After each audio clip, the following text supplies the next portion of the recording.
Hello everyone, welcome to Lucky Education. और आज से हम स्टार्ट करेंगे क्लास 10th की इकोनॉमिक्स और कंप्लीट इकोनॉमिक्स का कोर्स यहाँ पर मिलेगा आपको लकी एजुकेशन पर। और ये चैप्टर नंबर 3 हम स्टार्ट कर रहे हैं, मनी एंड क्रेडिट। ठीक है, पैसे के बारे में जानेंगे और क्रेडिट सिस्टम क्या होता है, कितने टाइप का अरेंजमेंट होता है क्रेडिट का, सारी चीज़ें डिस्कस करेंगे। This course is very useful for CBSE as well as RBSE student. साथ के साथ में जो भी स्टूडेंट्स या जो भी एस्पिरेंट्स यूपीएससी की तैयारी कर रहे हैं उनके लिए भी बहुत ज़्यादा बेनिफिशियल रहेगा। ठीक है, बेसिक्स क्लियर करने के लिए बहुत ही इंपॉर्टेंट कोर्स रहने वाला है, सभी के लिए यूजफुल रहेगा। Not only for board student, it is also beneficial for the aspirants who are preparing for any government jobs. ठीक है, तो सबसे पहले हम देखेंगे मनी क्या है। मनी के साथ साथ वाटर सिस्टम के बारे में जानेंगे। तो सबसे पहले अगर आपसे कोई पूछ ले कि करेंसी क्या होती है, मनी क्या होती है, क्या है करेंसी का मतलब क्या है, तो आज की डेट में आप देखोगे हम मार्केट में जहाँ भी जाते हैं, जो भी प्रोडक्ट परचेज करते हैं, कोई भी गुड्स परचेज करें, गुड्स का मतलब कोई भी सामान परचेज करें या कोई भी सर्विस एंजॉय करें हम, तो गुड्स और सर्विसेज को जब हम यूज करते हैं तो बदले में हम कुछ उनकी वैल्यू पे करते हैं। तो जो वैल्यू पे करते हैं वो उसका अलग अलग तरीका हो सकता है। पहले के टाइम पर अलग तरीका था, आज के टाइम पर अलग तरीका है। आज के टाइम में आपको पता है इंडिया में हम सब क्या हम पे करते हैं, रुपया पे करते हैं। आपको कुछ भी मार्केट में खरीदना है, कुछ भी खाना है, कुछ भी परचेज करना है, आप परचेज कर लोगे, बदले में आपका क्या करोगे, पे कर दोगे। क्या पे कर दोगे, आप रुपी पे कर दोगे। तो ये रुपी जो पे करिए वो वैल्यू हो गई, किसकी वैल्यू हो गई, उस गुड्स और सर्विसेज की वैल्यू हो जाती है। तो ठीक है, समझ में आ गया। तो मार्केट में जहाँ हम कोई भी ट्रांजेक्शन करते हैं, एक वर्ड आएगा बार बार अब, ट्रांजेक्शन। ट्रांजेक्शन का मतलब होता है, लिख लेना आप, लेन देन। आप कोई भी लेन देन कर रहे हैं मार्केट में, कुछ भी गुड्स या सर्विसेज का परचेज कर रहे हो, तो आप उसके बदले में वो कुछ वैल्यू पे करते हो। वो जो वैल्यू पे करते हो उसी को हम क्या बोलते हैं, मनी बोलते हैं, करेंसी बोलते हैं। तो करेंसी की डेफिनेशन क्या हो जाएगी, whatever payment we make in the exchange of goods and services can be called as money. तो आप गुड्स एंड सर्विसेज के बदले में जो भी चीज़ आप पे कर रहे हो उसी को हम क्या बोलते हैं, करेंसी बोलते हैं या मनी बोलते हैं। अब ये जो करेंसी है, करेंसी जो है, ये currency country to country depend करती है, अलग अलग होती है। जैसे भारत की बात करें तो भारत की करेंसी है रुपया, इंडियन नेशनल भी रुपया है। ठीक है, ये सिंबल है, भारत की करेंसी है। अमेरिका की बात करें, अमेरिका की डॉलर करेंसी है। ठीक है, ऐसे ही अलग अलग कंट्रीज की अपनी अपनी खुद की क्या होती है, करेंसी होती है। तो कह सकते हैं हम कि अगर हमें कुछ भी चीज़ खरीदना है तो बीच में जो बिचौलिया का काम करता है, वो बिचौलिया कौन है भाई, हमारे बीच में, वो है करेंसी। तो करेंसी हो गया मीडियम ऑफ एक्सचेंज। अगर आपको कुछ भी चीज़ चाहिए उसके बदले में आपको क्या देना पड़ेगा, करेंसी देनी पड़ेगी। तो जिस करेंसी की शुरुआत कैसे हुई थी, सबसे पहले आपको अगर मैं बता दूं कि जैसे आज की डेट में जो आप मनी पेपर करेंसी इस्तेमाल करते हो, जो रुपया इस्तेमाल करते हो, उससे पहले क्या सिस्टम हुआ करता था। तो इनिशियली जब सबसे पहले लेन देन स्टार्ट हुआ होगा, मार्केटिंग की शुरुआत हुई होगी, जब भी ट्रेड स्टार्ट हुआ होगा, तो शुरू में सिस्टम जो चलता था वो था बार्टर सिस्टम। क्या रखना, मैं आपको कुछ बेसिक्स करा रहा हूँ, बेसिक्स आपको अंडरस्टैंडिंग हो जाएगी तो चैप्टर में समझने में कोई प्रॉब्लम नहीं आएगी। तो शुरू में जब लोग एक्सचेंज करते थे, सामान का अदला बदली करते होंगे, तो पहले तो रुपया नहीं चलता था जो आज की डेट में रुपया चल रहा है। पहले कोई आरबीआई नहीं हुआ करती थी। आपको पता है हमारे भारत में जो रुपया प्रिंट करने का जो एजेंसी है, उस एजेंसी का नाम क्या है, RBI, reserve Bank of India, जो कि भारत की सेंट्रल बैंक है। इसी की जिम्मेदारी है करेंसी प्रिंट करना। मगर आज से मतलब 2000 साल पहले, 2500 साल पहले, 3000 साल पहले तो कोई आरबीआई नहीं हुआ करती थी। तो पहले लोग कैसे इस्तेमाल करते होंगे, पहले कैसे लोग गुड्स एंड सर्विसेज को परचेज करते होंगे या यूज करते होंगे, तो पहले चलता था बार्टर सिस्टम। बार्टर सिस्टम क्या होता है, सामान के बदले सामान। मैं अभी समझाऊंगा आपको। जैसे मान लो यहाँ पे दो व्यक्ति हैं, बार्टर सिस्टम में थोड़ा सा समझा रहा हूँ। यहाँ पर दो व्यक्ति हैं, एक है मिस्टर राम और दूसरा है यहाँ पे, और ये है मिस्टर मोहन। ये कौन है, मोहन। एक राम है और एक मोहन है। ठीक है, अब बार्टर सिस्टम क्या कहता है कि बार्टर सिस्टम कहता है गुड्स के बदले गुड्स, गुड्स के बदले गुड्स या सर्विस के बदले सर्विस, जो एक्सचेंज की जाती है उसी को हम बोलते हैं बार्टर सिस्टम। मान लो मिस्टर राम के पास टमाटर है, मिस्टर राम के पास टमाटर है। ठीक है, और इनके पास जो मोहन श्याम है भाई साहब, मोहन के पास क्या है, मोहन के पास मान लो बैंगन है। ठीक है, तो अगर मान लो मोहन को टमाटर चाहिए भाई साहब, मोहन को क्या चाहिए, टमाटर चाहिए, और राम को क्या चाहिए भाई साहब, बैंगन चाहिए। तो ये बैंगन इनको दे देंगे और ये टमाटर इनको दे देंगे। तो यहाँ पे क्या देखने को मिल रहा है, सामान के बदले क्या हो रहा है, सामान का एक्सचेंज हो रहा है। जब सामान के बदले सामान, गुड्स के बदले गुड्स या सर्विस के बदले जो सर्विस एक्सचेंज की जाती है, ऐसा सिस्टम जो होता है इसको हम बोलते हैं बार्टर सिस्टम। ध्यान रखना, यहाँ पर हम क्या कर रहे हैं, सामान के बदले। मगर इसमें एक प्रॉब्लम है, मान लो मोहन को क्या नहीं चाहिए, टमाटर नहीं चाहिए, मगर राम को क्या चाहिए, बैगन चाहिए, तो ये काम नहीं कर पाएगा, क्योंकि यहाँ पर जो ज़रूरत मोहन को है और मोहन के पास जो सामान है उसकी ज़रूरत राम को होनी चाहिए, और राम के पास वो सामान होना चाहिए जो मोहन के पास है। दोनों तरफ से आपको यहाँ देखने को मिलेगा, इनकी भी डिमांड होनी चाहिए, इनकी भी डिमांड होनी चाहिए। इसको बोलते हैं डबल कोइंसिडेंस ऑफ डिमांड्स। ये समस्या है वाटर सिस्टम की। तो वाटर सिस्टम समझ में आ गया होगा। पहले के टाइम पे हम किसका इस्तेमाल करते थे, हम इस्तेमाल करते थे गुड्स एंड सर्विसेज के बदले में गुड्स एंड सर्विसेज का ही इस्तेमाल करते थे। इवन आज भी कई जगह पर वाटर सिस्टम आपको देखने को मिलेगा, बट बहुत मिनिमम हो चुका है। फिर हमने इस्तेमाल करना स्टार्ट किया मेटेलिक करेंसी। और मैं आपको बता दूं, मेटेलिक करेंसी से पहले जानवर जैसे गाय को भी हम इस्तेमाल करते थे। गाय जो होता था ये जिसके पास ज़्यादा होती थी, समझ लो वही ज़्यादा वैल्यू हुआ करता था, तो इसको भी सोर्स ऑफ एक्सचेंज इस्तेमाल करते थे। ग्रेन्स, अनाज जो होते थे, अनाज का भी हम इस्तेमाल करते थे सोर्स ऑफ एक्सचेंज। आज भी देखा होगा अपने गांव में छोटे छोटे जो बच्चे होते हैं घर में से अनाज ले जाते हैं, दुकान पर चले जाते हैं और सामान खरीद के ले आते हैं जो उनको खाना पीना होता है। तो ग्रेन्स का इस्तेमाल तो आज भी होता है ना, इतनी बड़ी बात नहीं है। फिर आया मेटेलिक करेंसी वाला सिस्टम। मेटेलिक करेंसी में जैसे आपने देखा होगा सोने की करेंसी, गोल्ड की करेंसी, कॉपर की करेंसी, है ना, और उसके बाद सिल्वर की करेंसी, इवन शीशे की करेंसी भी आई थी। हाँ, शीशे की करेंसी भी आई थी, लेदर की करेंसी भी आई थी। तो कई सारे आपको देखने को मिलेगा मेटल की करेंसी डेवलप हुई, और आज भी मेटेलिक करेंसी चलती है। आपने देखा होगा लोहे का ऐसा सिक्का रहता है ना, आज भी हम यूज करते हैं। 1 रुपये का, 2 रुपये का, 5 रुपये का, 10 रुपये का सिक्का आता है। तो आज भी मेटेलिक करेंसी चलती है। मगर पहले आपको देखने को मिलेगा, पहले सोने की, चांदी की, है ना, तांबे की, इनकी करेंसी चलती थी। फिर आया जमाना किसका, पेपर करेंसी का। तो आज की डेट में आप देखोगे पेपर करेंसी इस्तेमाल करते हैं। और पेपर के बाद एक और करेंसी चलती है, प्लास्टिक करेंसी, है ना। प्लास्टिक करेंसी में आपके आ जाएंगे जैसे ATM कार्ड, है ना, क्रेडिट कार्ड, ये आपके आ जाएंगे प्लास्टिक करेंसी में, क्योंकि ये कार्ड किसके बने होते हैं, प्लास्टिक के। और इसके बाद एक और करेंसी है जिसको हम बोलते हैं डिजिटल करेंसी। हालांकि आपके कोर्स में नहीं है, मगर करेंसी टॉपिक दे रखा है तो आपको आना चाहिए। डिजिटल करेंसी भी आ चुकी है। डिजिटल करेंसी में आपने सुना होगा बिटकॉइन। बिटकॉइन का नाम आपने आई एम श्योर पक्का सुना होगा। डिजिटल करेंसी, इसको आप मतलब अपने इंटरनेट के जरिए यूज करते हो, डिजिटली यूज करते हो, बिना इंटरनेट के आप इसको यूज नहीं कर सकते, उसको हम बोलते हैं डिजिटल करेंसी। तो इसकी वैल्यू बहुत ज़्यादा होती है। तो डिजिटल करेंसी आज की डेट में बहुत ज़्यादा चर्चा में, जैसे बिटकॉइन, इसका मैंने एग्जांपल दिया है। तो ये भी एक करेंसी है, लेटेस्ट फॉर्म ऑफ करेंसी। हालांकि बिटकॉइन और ये जितनी भी डिजिटल करेंसी इंडिया में ये अभी वैलिड नहीं है। So let's begin the chapter. अब हमारा बेसिक हो चुका है। अब आप समझ गए होंगे कि करेंसी क्या है, मनी क्या है। तो भाई साहब, मनी और करेंसी ये इसको हम एक ही चीज़ है, कोई ज़्यादा इंटरचेंज करके इनको यूज कर लेते हैं। तो ये एक ऐसी चीज़ है जिसके बदले हम क्या कर सकते हैं, गुड्स एंड सर्विसेज को एक्सचेंज कर सकते हैं। तो whatever is paid for goods and services called money. तो गुड्स एंड सर्विसेज के बदले में हम जो भी पेमेंट करते हैं, जो भी भुगतान करते हैं, उसको हम क्या बोलते हैं, मनी बोलते हैं। तो money is used for several transactions. तो आज की डेट में आप जितने भी ट्रांजेक्शन कर रहे हो, चाहे ऑनलाइन ट्रांजेक्शन कर रहे हो या फिर ऑफलाइन ट्रांजेक्शन कर रहे हो, तो मतलब जो भी लेन देन, ध्यान रखना, जो भी लेन देन कर रहे हो वो सब किससे होता है, मनी की सहायता से होता है। तो in many transaction goods are being bought and sold with the use of money. तो कई सारे ट्रांजेक्शन में आपको देखने को मिलेगा, हम सामान जो खरीदते हैं और बेचते हैं उसमें किसका इस्तेमाल करते हैं, मनी का इस्तेमाल करते हैं। In some transaction services are being exchange with money. तो कुछ ट्रांजेक्शन्स में आपको देखने को मिलेगा जो सर्विसेज हैं, सर्विसेज मतलब सेवाएं, जैसे आपने मोबाइल का रिचार्ज कराया, तो मोबाइल का रिचार्ज करा दिया ना, तो ये एक प्रकार की सर्विस है भाई। आप इसको टच तो नहीं कर सकते, तो सर्विसेज वो होती हैं जिनको हम टच नहीं कर सकते। तो मोबाइल का रिचार्ज एक सर्विस हो गई भाई साहब, टीवी का रिचार्ज ये एक सर्विस हो गई आपकी, है ना। आप मान लो बाइक की सर्विस कराने आए तो वो भी एक मतलब सर्विस हो गई। तो सर्विसेज ऐसी होती हैं जिनको हम टच नहीं करते मगर पैसा देना पड़ता है भाई साहब। डॉक्टर के पास गए, डॉक्टर ने अपनी फीस ली, वो भी एक प्रकार की सर्विस हो गई।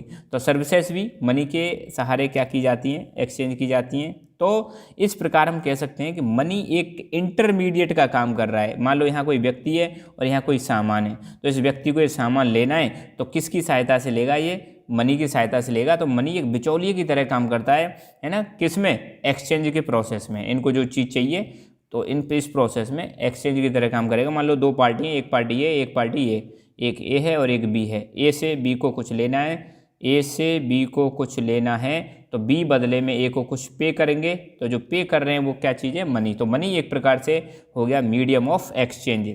और मनी जो है इसमें एक प्रॉब्लम भी खत्म हो जाती है। जैसे हमने मोहन वाली प्रॉब्लम देखी थी, राम वाली प्रॉब्लम देखी थी कि दोनों की जो डिमांड है वो फुलफिल होगी तभी एक जो आपका एक्सचेंज है वो फुलफिल हो पाएगा। यहाँ पर ऐसा कुछ नहीं है, आपके पास मनी होना चाहिए, आप कुछ भी खरीदो उसके बदले, उनको कोई टेंशन नहीं है सामने वाले को।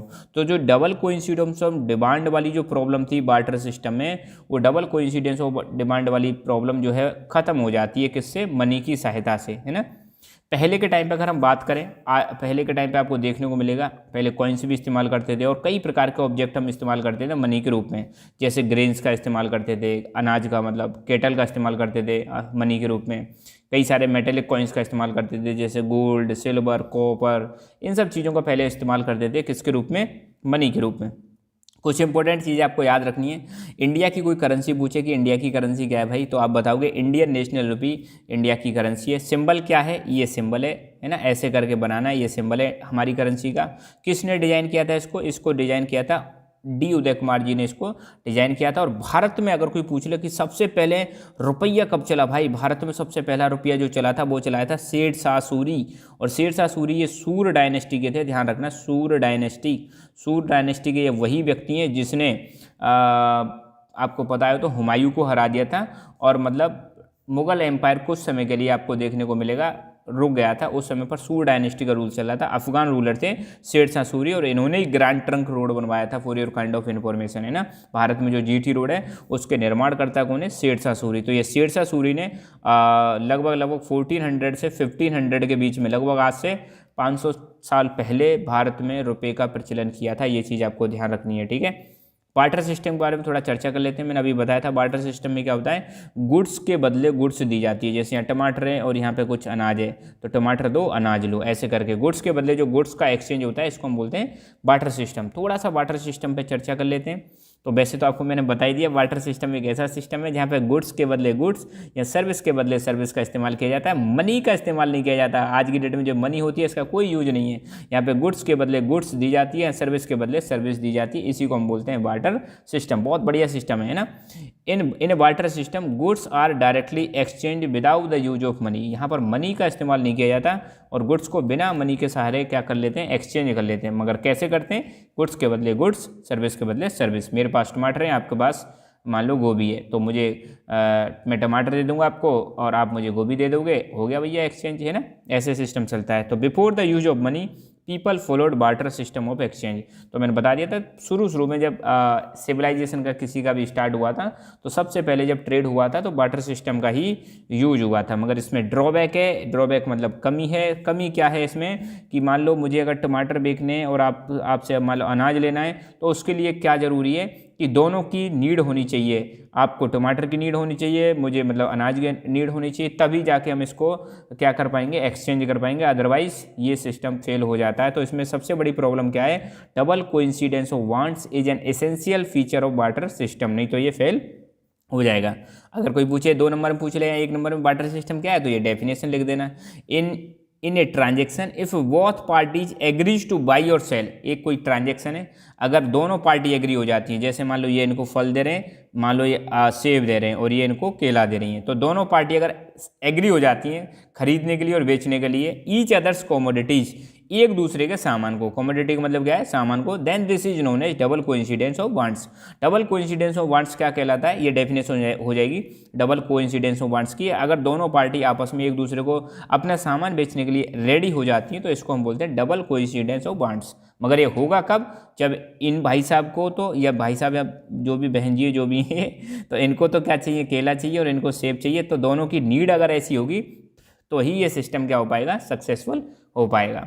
अब यहाँ पे एक क्वेश्चन बनता है, how does money solve the problem of double coincidence of wants. Money कैसे डबल कोइंसिडेंस ऑफ वांट्स की प्रॉब्लम सॉल्व करता है? सिंपल सी बात है, आज की डेट में आपको पता है मनी एक्सेप्टेड है एवरीवेयर। तो मनी दो, आप सामने जो खरीदना है वो खरीद सकते हो। यहाँ पे कोई नहीं पूछेगा भाई आप मनी दे रहे हो या मनी हमें नहीं चाहिए, क्योंकि मनी आपको पता है central bank of India RBI के द्वारा मतलब प्रिंट किया जाता है और गवर्नमेंट ऑफ इंडिया ने इसको अप्रूव कर रखा है, हर जगह पर चलेगा, कोई मना नहीं कर सकता। साथ के साथ में मनी एक मीडियम ऑफ एक्सचेंज की तरह काम करता है, ठीक है। जितने भी ट्रांजेक्शन हो रहे हैं उनको हम आसानी से कर सकते हैं। तो if a person holding money can easily exchange it for any community और सर्विस दैट ही और सी माइट वांट, तो the use of money eliminates the need of double coincidence of wants. तो मनी एक ऐसी चीज़ है भाई जो कभी ख़राब नहीं होती, हर कोई यूज कर सकता है, लीगल है, सरकार के द्वारा इसको चलाया जा रहा है, इसलिए मनी जो है डबल कोइंसिडेंस ऑफ वांट्स की जो है उसकी प्रॉब्लम को सॉल्व करता है। तो पहला लेक्चर में बस अब इतना ही डिस्कशन करेंगे, बाकी चीज़ें वन बाई वन आने वाले लेक्चर्स में फिनिश करेंगे डेफिनेटली। और आई एम श्योर आने वाले एग्जाम से पहले आपके सारे के सारे जो चैप्टर्स हैं मैं कवर करा दूंगा। सो खुश रहो, मुस्कुराते रहो, पढ़ते रहो। जय हिंद, जय Bharat. Hello everyone, welcome to Lucky Education. और आज हम डिस्कस करेंगे modern form of money, that is हम रुपये के बारे में डिस्कस करेंगे। साथ के साथ में जो है रिजर्व बैंक ऑफ इंडिया, इसके बारे में भी मैं थोड़ा बताऊंगा, ठीक है ना। तो इससे पहले जो मैंने फर्स्ट लेक्चर बनाया उसको जरूर देखें, सो दैट आपके कॉन्सेप्ट एकदम क्लियर रहे। तो मॉडर्न फॉर्म ऑफ मनी या मॉडर्न फॉर्म ऑफ करेंसी की अगर हम बात करें तो मॉडर्न फॉर्म ऑफ मनी में हम दो चीज़ों को इंक्लूड कर सकते हैं। एक तो है करेंसी, और करेंसी में दोनों चीज़ आ जाती हैं, एक तो पेपर के नोट्स आ जाते हैं और दूसरा जो कॉइन्स होते हैं। आपने देखा होगा हमारे मार्केट में 1 रुपये के, 2 रुपये के, 5 रुपये के, 10 रुपये के जो कॉइन्स आते हैं, इवन 20 रुपये का भी कॉइन्स आता है। तो ये कॉइन्स सर्कुलेट होते हैं। तो कॉइन्स और पेपर के जो नोट्स हैं इसको हम करेंसी में इंक्लूड करते हैं। इसके अलावा जिन लोगों के पास सेविंग्स होती है, ध्यान रखना, अब हर किसी के पास सेविंग्स तो नहीं होती है। और सेविंग क्या होती है, मान लो मैं अगर 10,000 रुपये खर्च कर मतलब कमा रहा हूँ, मेरी इनकम 10,000 रुपये और इसमें से 8,000 रुपये मेरा खर्चा हो जाता है, तो हर महीने मेरे पास कितने हज़ार रुपये बच रहे हैं, मेरे पास 2,000 रुपये एवरी मंथ बच रहे हैं। तो 2,000 रुपये क्या हो जाएगी, सेविंग हो जाएगी। तो कई लोग क्या करते हैं, अपना बैंक में अकाउंट खुलवा लेते हैं। फॉर एग्जांपल SBI में अकाउंट खुलवा लिया और इन 2,000 रुपये को हर महीने क्या करते रहते हैं, जमा करते रहते हैं। या आज की डेट में जो भी गवर्नमेंट एम्प्लॉयज़ हैं, जो भी गवर्नमेंट सैलरीड एम्प्लॉयड हैं, उनको जो मनी है आपको पता है डायरेक्ट बैंक अकाउंट में आता है। तो बैंक में पैसा पड़ा रहता है और जितना यूज करते हैं वो निकाल लेते हैं, बाकी बैंक में रहता है और बैंक बदले में उनको क्या देती है, इंटरेस्ट देती है। तो आज की डेट में कुछ लोग अपना पैसा कहाँ पे जमा करा, कुछ नहीं, ज़्यादातर लोग कहाँ जमा करा के रखते हैं, बैंक में जमा करा के रखते हैं। और साथ के साथ में जो चेक्स आपको पता है हर बैंक की मतलब एक चेक बुक इशू की जाती है। अगर आप जिस भी बैंक में खाता खुलवाते हो तो वो चेक बुक इशू करते हैं। तो इस चेक के माध्यम से भी आप क्या कर सकते हो, पेमेंट कर सकते हो। तो ये भी एक प्रकार का क्या है, मॉडर्न फॉर्म ऑफ करेंसी है, ठीक है। तो मॉडर्न फॉर्म ऑफ मनी में दो प्रकार की चीज़ हो गई, एक तो करेंसी आ जाएगी, दूसरा deposit with banks and cheques, ये सारी चीज़ें आ जाएंगी। अब कोई पूछ ले आपको मॉडर्न फॉर्म ऑफ करेंसी को ही क्यों एक्सेप्ट किया जाता है आज की डेट में, तो क्या है मॉडर्न फॉर्म ऑफ करेंसी का मतलब, क्यों एक्सेप्ट कर रहे हैं इसको हर जगह पर। तो देखो पहली बात तो यह है कि आज की डेट में भारत में जितना भी मनी सर्कुलेट हो रहा है, ध्यान रखना, जितनी भी करेंसी सर्कुलेट हो रही है उसको ऑथराइज कर रखा है गवर्नमेंट ऑफ इंडिया ने। और गवर्नमेंट ऑफ इंडिया के बिहाफ से, ध्यान रखना, गवर्नमेंट ऑफ इंडिया के बिहाफ से हमारी एक एजेंसी है, एक बैंक है, सेंट्रल बैंक, जिसका नाम है RBI। तो ध्यान रखना, अपने भारत में हर देश की अपनी एक सेंट्रल बैंक होती है, ऐसे ही भारत की हमारी एक सेंट्रल बैंक है, ठीक है। और इसको मतलब पार्लियामेंट में एक्ट पारित करके बनाया गया। तो सेंट्रल बैंक जो है इसको जिम्मेदारी दे रखी है, क्या जिम्मेदारी दे रखी है कि भाई आपको नंबर 1 प्रिंटिंग करनी है, क्या करनी है, प्रिंटिंग ऑफ करेंसी करनी है। नंबर 2 जो भी मार्केट में जो सर्कुलेशन हो रहा है उसको देखना है। और RBI के अंडर में बहुत सारी बैंक्स होती हैं, RBI उन बैंक्स को भी रेगुलेट करती है। प्लस इकोनॉमी में बहुत सारी चीज़ों को कौन कंट्रोल करता है, हमारी RBI कंट्रोल करती है। इन्फ्लेशन कंट्रोल करना ये भी एक प्रकार से RBI की जिम्मेदारी है। मार्केट में महंगाई बढ़ जाती है तो इसको भी कंट्रोल करती है। इंटरेस्ट रेट जो होती हैं, आप बैंक से लोन लेते हो तो बैंक आपको कुछ इंटरेस्ट रेट पर लोन देगी, तो इनको भी कंट्रोल करने की जिम्मेदारी किसकी होती है, RBI की। तो बहुत सारे काम है RBI के, पेपर हमारी बुक में इतना ज़्यादा दे भी नहीं रखा है, बट फिलहाल इतना ध्यान रखना कि अपनी जो मॉडर्न करेंसी है उसको ऑथराइज कर रखा है गवर्नमेंट ने। पूरे देश में जो जितनी भी मतलब करेंसी सर्कुलेट हो रही है, मॉडर्न करेंसी, अब एक चीज़ यहाँ पे दे रखी है, the modern currency has no use of its own except as the medium of exchange. मतलब आप सोचो, जो हमारी एक करेंसी है ये सिर्फ एक ही काम आती है, क्या, मीडियम ऑफ एक्सचेंज के काम आती है, इसके अलावा इसका और कोई यूज नहीं है। अब आप कहोगे सर कैसे, पहले के टाइम पे जैसे अगर हम बात करें, पहले के टाइम पे हम गोल्ड इस्तेमाल करते थे, है ना, गोल्ड कॉइन्स का इस्तेमाल करते थे। तो गोल्ड कॉइन का इस्तेमाल एक तो मीडियम ऑफ एक्सचेंज की तरह तो करते ही करते थे, मगर उनको पिघलाकर हम क्या बना सकते थे, उनसे ज्वेलरी में इस्तेमाल कर सकते थे। पहले मीडियम ऑफ करेंसी मान लो जैसे फॉर एग्जांपल ग्रेन्स का इस्तेमाल करें, तो ग्रेन्स का इस्तेमाल हम मीडियम ऑफ एक्सचेंज की तरह भी कर सकते हैं, खाने के लिए भी कर सकते हैं। मगर इस पेपर करेंसी का इस्तेमाल एक्सचेंज के अलावा कहाँ करोगे आप बताओ। तो आपने देखा भी होगा जो डिमोनेटाइजेशन हो गया था, तो पुराने जो 500 और 1000 रुपये के नोट्स थे उनको क्या कर दिया गया, बंद कर दिया गया। तो बस वो क्या हो गया, जस्ट एक पीस ऑफ पेपर, उसके बाद उनकी कोई वैल्यू ही नहीं रही थी। डीमोनेटाइजेशन जब हुआ था, नोटबंदी जब हुई थी, तो 1000 और 500 के नोट बंद कर दिए, मतलब इलीगल। उसके बाद मतलब उनकी वैल्यू खत्म कर दी कि वो गवर्नमेंट ने कह दिया कि अब ये वैलिड नहीं है, पहले वाले जो नोट्स हैं, ठीक है। अब वो किया गया था ब्लैक मनी को हटाने के लिए। बट यहाँ पे यही चीज़ कही जा रही है कि आज की डेट में जो करेंसी है ना, मीडियम ऑफ एक्सचेंज के अलावा इसका और कोई यूज नहीं है। जबकि अर्लियर जो करेंसीज इस्तेमाल करते थे उनके और भी यूज हुआ करते थे, मैंने एग्जाम्पल बता दिया है। हमारे देश में सेंट्रल गवर्नमेंट की तरफ से आरबीआई जो है, रिजर्व बैंक ऑफ इंडिया, ये करेंसी नोट्स इशू करती है, आपको पता ही है, ठीक है। और गवर्नमेंट के नियम के अनुसार, ध्यान रखना, गवर्नमेंट के नियम के अनुसार कोई भी व्यक्ति कोई भी ऑर्गेनाइजेशन एक्सेप्ट आरबीआई ये करेंसी इशू नहीं कर सकता। मतलब भारत में नोट छापने की जो अथॉरिटी है, नोट छापने की जो मतलब पावर है, that is only with Reserve Bank of India. RBI ही छाप सकती है, इसके अलावा और कोई नहीं छाप सकता। ना मैं छाप सकता, ना आप छाप सकते, ना कोई कंपनी छाप सकती है। अगर कोई ऐसा करता है तो उस पर जुर्माना हो सकता है, उस पर मतलब कुछ एक्शन हो सकता है लॉ के अनुसार। मतलब हमारे यहाँ पर सिर्फ एक ही अथॉरिटी है जो करेंसी प्रिंट कर सकती है, दैट इज आरबीआई। सरकार ने जिम्मेदारी आरबीआई को दे रखी है, ठीक है। साथ की रात में अगर आप कहीं भी कोई भी मतलब गुड्स या सर्विसेज का पेमेंट कर रहे हो, आपने कोई सामान खरीदा उसका पेमेंट कर रहे हो, या कोई ने आपने सर्विस ली उसका पेमेंट कर रहे हो, तो मीडियम ऑफ एक्सचेंज के रूप में आप मनी ही इस्तेमाल करोगे, और कोई भी व्यक्ति इससे मना नहीं कर सकता। ध्यान रखना, तो कानून बना हुआ है हमारा कि हर जगह पर जहाँ पर भी आप मतलब एक्सचेंज करना चाहते हो, जहाँ पर भी आप गुड्स के बदले पेमेंट करना चाहते हो, सर्विसेज के बदले पेमेंट करना चाहते हो, तो वहाँ पर हमारा मनी ही चलेगा। No one can refuse that, कोई उसको मना नहीं कर सकता, ये चीज़ ध्यान रखना, ठीक है। मनी को कहीं भी अगर कोई ट्रांजेक्शन हो रहा है, कोई भी लेन देन हो रहा है, उसको कोई मना नहीं कर सकता। और ये कानून है बेटा, नो वन कैन इंडिविजुअली या no individual in India can legally refuse a payment made in rupees. अगर मान लो आप कहीं दुकान पे जा रहे हो, आप रुपये दे रहे हो, तो वो दुकानदार आपसे मना नहीं कर सकता कि भाई मैं नहीं लूँगा इस रुपये को, रुपया नहीं लूँगा मैं। तो अगर ऐसा करता है तो आप उस पर केस कर सकते हो, बिल्कुल लीगल है ये, ठीक है। तो भारत में ध्यान रखना, हर जगह पर हम मीडियम ऑफ एक्सचेंज की जगह पर या मीडियम ऑफ एक्सचेंज के रूप में हम मनी का इस्तेमाल कर सकते हैं, कोई मना नहीं कर सकता। तो रुपी जो है इसको हर जगह पर मीडियम ऑफ एक्सचेंज की तरह इस्तेमाल किया जाता है। तो ये क्वेश्चन बनता है यहाँ पे, why modern currency accepted as the medium of exchange without any use of its own, find out the reasons. क्यों मॉडर्न करेंसी को हम मीडियम ऑफ एक्सचेंज की तरह इस्तेमाल करते हैं जबकि इसका खुद का कोई यूज नहीं है एक्सेप्ट मीडियम ऑफ एक्सचेंज। तो इसका आंसर देना है। तो देखो यही पॉइंट आपको लिखने कि मनी जो है इसको सेंट्रल गवर्नमेंट ने ऑथराइज कर रखा है हमारी इकोनॉमी में, मनी का खुद का कोई यूज नहीं है except medium of exchange. Bharat में मनी छापने की जो जिम्मेदारी है वो किसको दे रखी है, रिजर्व बैंक ऑफ इंडिया को दे रखी है। रिजर्व बैंक ऑफ इंडिया के अलावा भारत में और कोई मनी प्रिंट नहीं कर सकता। लॉ बना हुआ है, कानून बना हुआ है कि जहाँ भी आप मतलब पेमेंट कर रहे हो वहाँ पर मनी का इस्तेमाल होगा और इसको कोई मना नहीं कर सकता, ठीक है। कोई भी इंडिविजुअल लीगली रिफ्यूज नहीं कर सकता पेमेंट मेड इन रुपीज़, और रुपी एक आज की डेट में widely accepted medium of exchange है, ठीक है। तो यहाँ पर हमने देखा modern form of money that is rupee के बारे में देखा, मॉडर्न रुपी के बारे में देखा, ठीक है। आई होप आपको समझ में आ गया होगा। नेक्स्ट जो लेक्चर आएगा उसमें हम डिस्कस करेंगे बैंक्स की फंक्शनिंग के बारे में, कैसे बैंक काम करती है, ठीक है। So see you then. Hello everyone, welcome to Lucky Education. और आज हम देखेंगे लेक्चर नंबर 3, चैप्टर नंबर 3 हमारा चल रहा है money and credit, class 10th की इकोनॉमिक्स हम कवर कर रहे हैं। और आज का टॉपिक रहेगा हमारा बैंक। तो हम जानेंगे कि बैंक कैसे काम करती हैं, कौन डिपॉजिटर्स होते हैं और कौन बोरोवर्स होते हैं। बैंक ये डिपॉजिटर्स जो पैसा जमा करते हैं इसका क्या करती है, और बैंक को कैसे प्रॉफिट होता है, बैंक अपना पैसा कैसे कमाती है, सारी चीज़ हम डिस्कस करेंगे। सो शुरुआत करते हैं लेक्चर की। तो सबसे पहला एक बेसिक अंडरस्टैंडिंग डेवलप करते हैं सबसे पहले कि भाई जितनी भी बैंक्स हैं, आपने अपने आसपास बैंक देखी होंगी कि बैंक कैसे काम करती हैं। मान लो मैं एक एग्जाम्पल ले रहा हूँ SBI बैंक की, ठीक है। तो आपको समझना है आज इस दुनिया में बहुत सारे लोग होते हैं जिनका मतलब खाता आपको देखने को मिलेगा बैंक में खुला होता है। हो सकता है आपका भी खाता हो, आपके मम्मी पापा का तो डेफिनेटली होगा ही होगा, ठीक है। तो जो भी लोग जॉब करते हैं, जो भी लोग जिनके पास पैसा ज़्यादा होता है, वो अपना पैसा कहाँ जमा कराते हैं, जनरली बैंक में जमा कराते हैं। तो फॉर एग्जाम्पल मान लो ये कोई व्यक्ति है, मिस्टर चलो जेठालाल है भाई साहब।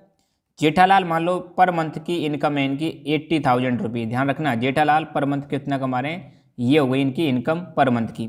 और इनके एक्सपेंसेस खर्चे की बात करूं तो पर मंथ के खर्चे मान लो इनके 30,000 रुपये हैं, 30,000 खर्चे हैं। तो भाई इनकम में से खर्चे घटा दो, कितना बचा 50,000। तो हर महीने जेठालाल 50,000 रुपये की क्या करते हैं, सेविंग करते हैं। ठीक है, तो एक तो ये हो गई कि बहुत सारे लोग ऐसे होते हैं जेठालाल की तरह जो क्या करते हैं, पैसा कमाते हैं, जिनकी सेविंग होती है। तो अब इस पैसे को घर रखना सही नहीं है, क्योंकि मान लो हर महीने 50,000 रुपये इनके घर आते रहेंगे तो घर में पैसा रखेंगे तो इन पैसों में हो सकता है चूहे खा जाएं, चूहे कुतर लें इनको, हो सकता है चोरी डकैती कुछ और हो जाए। तो घर में अगर आप पैसे रहोगे, नगद पैसे रखोगे तो उसका डर बना रहता है। तो ऐसे में एक हमारे पास बहुत बढ़िया ऑप्शन होता है कि हम उस पैसे को कहाँ जमा करा सकते हैं, हम उस पैसे को बैंक में जमा करा सकते हैं। मगर बैंक में पैसा जमा कराने के लिए पहले जो भी बंदा अगर बैंक में अपना पैसा जमा कराना चाहता है तो उसको बैंक में पहले क्या करवाना पड़ता है, एक खाता खुलवाना पड़ता है, अकाउंट ओपन करवाना पड़ता है, ध्यान रखना। तो मान लो जेठालाल जी हैं, इनके पास एक्स्ट्रा पैसा है, इनके पास सेविंग्स हैं, खर्चा निकाल के इनके पास सेविंग आ रही है, तो ये क्या करेंगे, एसबीआई बैंक के पास जाएंगे और एसबीआई बैंक में अपना खाता खुलवा लेंगे और खाता खुलवा के बैंक में अपने अकाउंट में पैसा जमा कर देंगे। ठीक है, तो एक तरफ जो लोग बैंक में अपना पैसा जमा कराते हैं उन लोगों को हम बोलते हैं बोरोवर्स, उनको हम बोलते हैं डिपोजिटर्स, बोरोवर्स नहीं डिपोजिटर। ठीक है, तो जो लोग अपना पैसा बैंक में जमा कराते हैं उनको हम बोलते हैं डिपोजिटर। क्यों कराते हैं, क्योंकि इनके पास सेविंग है, ऑलरेडी सेविंग। अब जिनकी सेविंग नहीं है तो उनको बैंक में खाता खुलवाने का कोई मतलब नहीं है।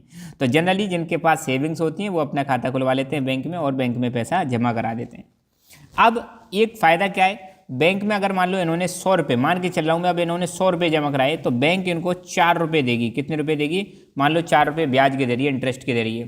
तो इनको कितने का फ़ायदा हो गया, इनको रिटर्न में कितने मिल जाएंगे, 104 मिल जाएंगे। तो इन्होंने 100 जमा कराए, 104 मिल गया। अब आप कहोगे सर बैंक क्यों 4 रुपये देगी, बैंक को फिर बैंक कैसे कमाएगी। तो बैंक के पास ऐसे जेठालाल जी की तरह कई सारे लोग अपना पैसा जमा कराते हैं, तो बैंक के पास बहुत सारा रुपया इकट्ठा हो जाता है। ठीक है, मान लो बैंक ने इनको, जैसे मैंने बताया था, 4% की ब्याज दी, 4%। इन्होंने कितने रुपए जमा कराए, 100 जमा कराए, तो 100 का 4% बन गया, 104 रुपये इनको मिल गए। अब मान लो मुकेश अंबानी जी इनको कोई फैक्ट्री लगानी है, फैक्ट्री लगाने के लिए इनके पास ज़्यादा पैसा नहीं है, हालांकि ये तो आपको पता है बहुत ज़्यादा पैसे वाले लोग हैं, पर मान के चल रहे हैं इनको बहुत कोई इन्वेस्टमेंट करना है बहुत तगड़ा। तो ये मान लो बैंक से क्या ले लेते हैं, लोन ले लेते हैं। तो आपको पता है बैंक के पास तो बहुत सारा पैसा आ जाता है, कहाँ से आ जाता है, बहुत सारे डिपॉजिटर अपना पैसा जमा कर देते हैं। तो अब मुकेश अंबानी जी मान लो स्टेट बैंक ऑफ इंडिया से क्या ले लेते हैं, स्टेट बैंक ऑफ इंडिया से लोन ले लेते हैं। ठीक है, तो मान लो अभी हम करोड़ों में बात नहीं कर रहे, 100 रुपये के हिसाब से बात करते हो। तो बैंक ने 100 रुपये किसको दे दिए, बैंक ने 100 रुपये दे दिए मुकेश अंबानी जी को। अब मुकेश अंबानी जी क्या करेंगे, इनको वापस, अब भाई सिंपल सी बात है, बैंक फ्री में तो देगी नहीं, तो बैंक इनसे क्या करेगी, इंटरेस्ट लेगी। अब मान के चल रहे हैं यहाँ पे इंटरेस्ट इसने बैंक ने इनसे लिए 10 रुपये, जमा के मतलब दिए कितने, 100 रुपये। तो बैंक के पास रिटर्न होकर कितने आ जाएंगे, 110 रुपये। बैंक इनको कितने लौटा रही है, 104 रुपये। जमा कितने कराए थे इन्होंने, 100 रुपये। तो देखो बैंक कुछ नहीं कर रही है, बैंक एक बिचौलिया का काम कर रही है। इनके 100 रुपये को इनको दे दिया इन्होंने, बस बैंक ने इनको 4 रुपये दे दिए और बैंक ने इनसे 10 रुपये ले लिए। तो भाई बैंक की मतलब फिर कैसे काम चलेगा, बैंक को कितना प्रॉफिट हुआ। तो बैंक को देखो, बैंक ने कितने रुपए कमाए, 10 रुपये कमाए, उसमें से कितने दे दिए, 4 दे दिए, तो कितने बचे, 6 रुपये। 6 रुपये मतलब सेविंग हो गई किसकी, बैंक की। इस 6 रुपये से बैंक क्या कर सकती है, अपना खर्चा पानी निकाल सकती है। अब मैं आपको करोड़ों में समझाता हूँ। देखो, तो मान लो बैंक के पास करोड़ों डिपॉजिटर्स ने अपने पैसे जमा करा दिए। तो बैंक के पास जो डिपॉजिट होके आए मान लो 100 करोड़ हैं, कितने करोड़ हैं, 100 करोड़। मान लो 4%, देखो बैंक जो डिपॉजिटर को इंटरेस्ट देती है वो कम इंटरेस्ट रहती है, जबकि ये बोरोवर से बहुत ज़्यादा इंटरेस्ट लेती है। मान लो 4% इन्होंने लौटा दिए, तो कितना दे दिया इन्होंने, 4 करोड़ दे दिए। यही 100 करोड़ इन्होंने किसको दे दिए, मुकेश अंबानी जी को दे दिए। और इनसे मान लो 10% के हिसाब से कितने ऐंठ लिए, 10 करोड़ रुपये बैंक ने ले लिए। तो कुल मिला के यहाँ पे बात है कि बैंक को कितना प्रॉफिट हो जाएगा, तो 10 - 4 6 करोड़ रुपए का प्रॉफिट हो गया। आप लगा लो। तो बैंक भाई 100 रुपये में नहीं खेलती है, बैंक में बहुत सारे लोग होते हैं जो खाता खुलवा के रखते हैं। तो ऐसे करके अगर बैंक की आप कमाई देखोगे तो करोड़ों में कमाई होती है। तो कुल मिला के यहाँ पे आई होप आपको आइडिया लग गया होगा कि बैंक कैसे काम करती है। तो भाई साहब बैंक में दो पार्टी जो होती हैं, एक पार्टी होती है सेवर्स या हम इनको बोलेंगे डिपॉजिटर्स। एक तरफ तो बैंक में पैसा जमा कराने वाले लोग होते हैं, बैंक में पैसा जमा कराने वाले होते हैं, और दूसरी तरफ बैंक से लोन लेने वाले लोग होते हैं। ठीक है, सेवर्स मतलब जिनके पास सेविंग है वो अपना पैसा बैंक में जमा करा देंगे, फ्री में तो कराएंगे नहीं, सिंपल सी बात है। बैंक से जब चाहे बैंक पैसे को निकाल सकते हैं और साथ के साथ में बैंक उनको इंटरेस्ट देती है, मैंने बताया था। मगर ध्यान रखना, बैंक डिपॉजिटर को जो इंटरेस्ट देती है वो कैसी रहती है, बहुत कम रहती है, जबकि बैंक जो लोन पर इंटरेस्ट चार्ज करती है वो हाई इंटरेस्ट रहती है। ठीक है, और बोरोवर्स अपना पैसा जमा कराते ही कराते हैं, साथ के साथ में क्या करते हैं, इंटरेस्ट भी पे करते हैं। तो ये अपनी बुक में एक बहुत शानदार डायग्राम दिखा रखा है कि जैसे मान लो ये बैंक है, ये बहुत सारे लोग हैं, अपना पैसा ले जाते हैं, पैसा इन्होंने जमा करा दिया बैंक में। जो इन्होंने पैसा जमा कराया, ध्यान रखना इस पैसे को हम बोलेंगे डिपॉजिट विद बैंक। क्या बोल देंगे? Deposit with bank. और इस डिपॉजिट विद बैंक को ये क्या कर सकते हैं, कभी भी वापस ले सकते हैं, ऑन डिमांड ले सकते हैं, इसलिए इसका एक नाम है डिमांड डिपॉजिट। बैंक के पास लोगों का जो पैसा जमा करा रखा है, इसको हम क्या बोल देते हैं? डिमांड डिपॉजिट बोल देते हैं। डिमांड डिपॉजिट का मतलब है कि इसको ऑन डिमांड पैसे को निकाला जा सकता है। ये जो डिपॉजिटर्स हैं जो बैंक में जमा करा रहे हैं, जब चाहे जब पैसे को मतलब निकाल सकते हैं, और बैंक इनको इंटरेस्ट भी पे करती है। ठीक है, बैंक के पास जो ये पैसा आया, बैंक क्या कर रही है, इसको बोरोवर्स को जो उधार लेने वाले लोग हैं उनको लोन के रूप में प्रोवाइड कर रही है, और ये लोग क्या कर रहे हैं, इंटरेस्ट भी पे कर रहे हैं। ठीक है, तो ऐसे करके मतलब बैंक हमारी काम करती है। तो बैंक में एक प्रकार से बैंक एक बिचौलिया हो गई। किस किस के बीच में बिचौलिया हो गई? एक तरफ डिपॉजिटर्स हैं और दूसरी तरफ बोरोवर्स हैं। तो डिपॉजिटर्स अपना पैसा जमा करा रहे हैं, बैंक बोरोवर्स को क्या दे रही है? लोन दे रही है। बैंक डिपॉजिटर्स को क्या दे रही है? इंटरेस्ट रेट दे रही है। बोरोवर्स इंटरेस्ट किसको दे रहे हैं? बैंक को दे रहे हैं। ये ज़्यादा देते हैं, मान लो जैसे 10% और बैंक दे रही है 4%, तो 6% की जो कमाई है वो बैंक का क्या हो जाता है? प्रॉफिट हो जाता है, जिसमें बैंक के जितने भी लोग काम कर रहे हैं उनको बैंक क्या दे देती है? सैलरी दे देती है। ऐसे करके बैंक काम करती है। तो कुल मिला के अगर यहाँ पर आप देखी जाए तो बैंक के यहाँ पे आपको दो काम दिखाई दे रहे होंगे।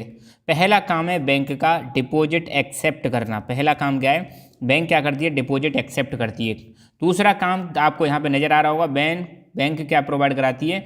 लोन प्रोवाइड कराती है। तो बैंक के दो काम बड़े इंपॉर्टेंट है। पहला काम है डिपॉजिट एक्सेप्ट करना और दूसरा काम है लोन प्रोवाइड करना।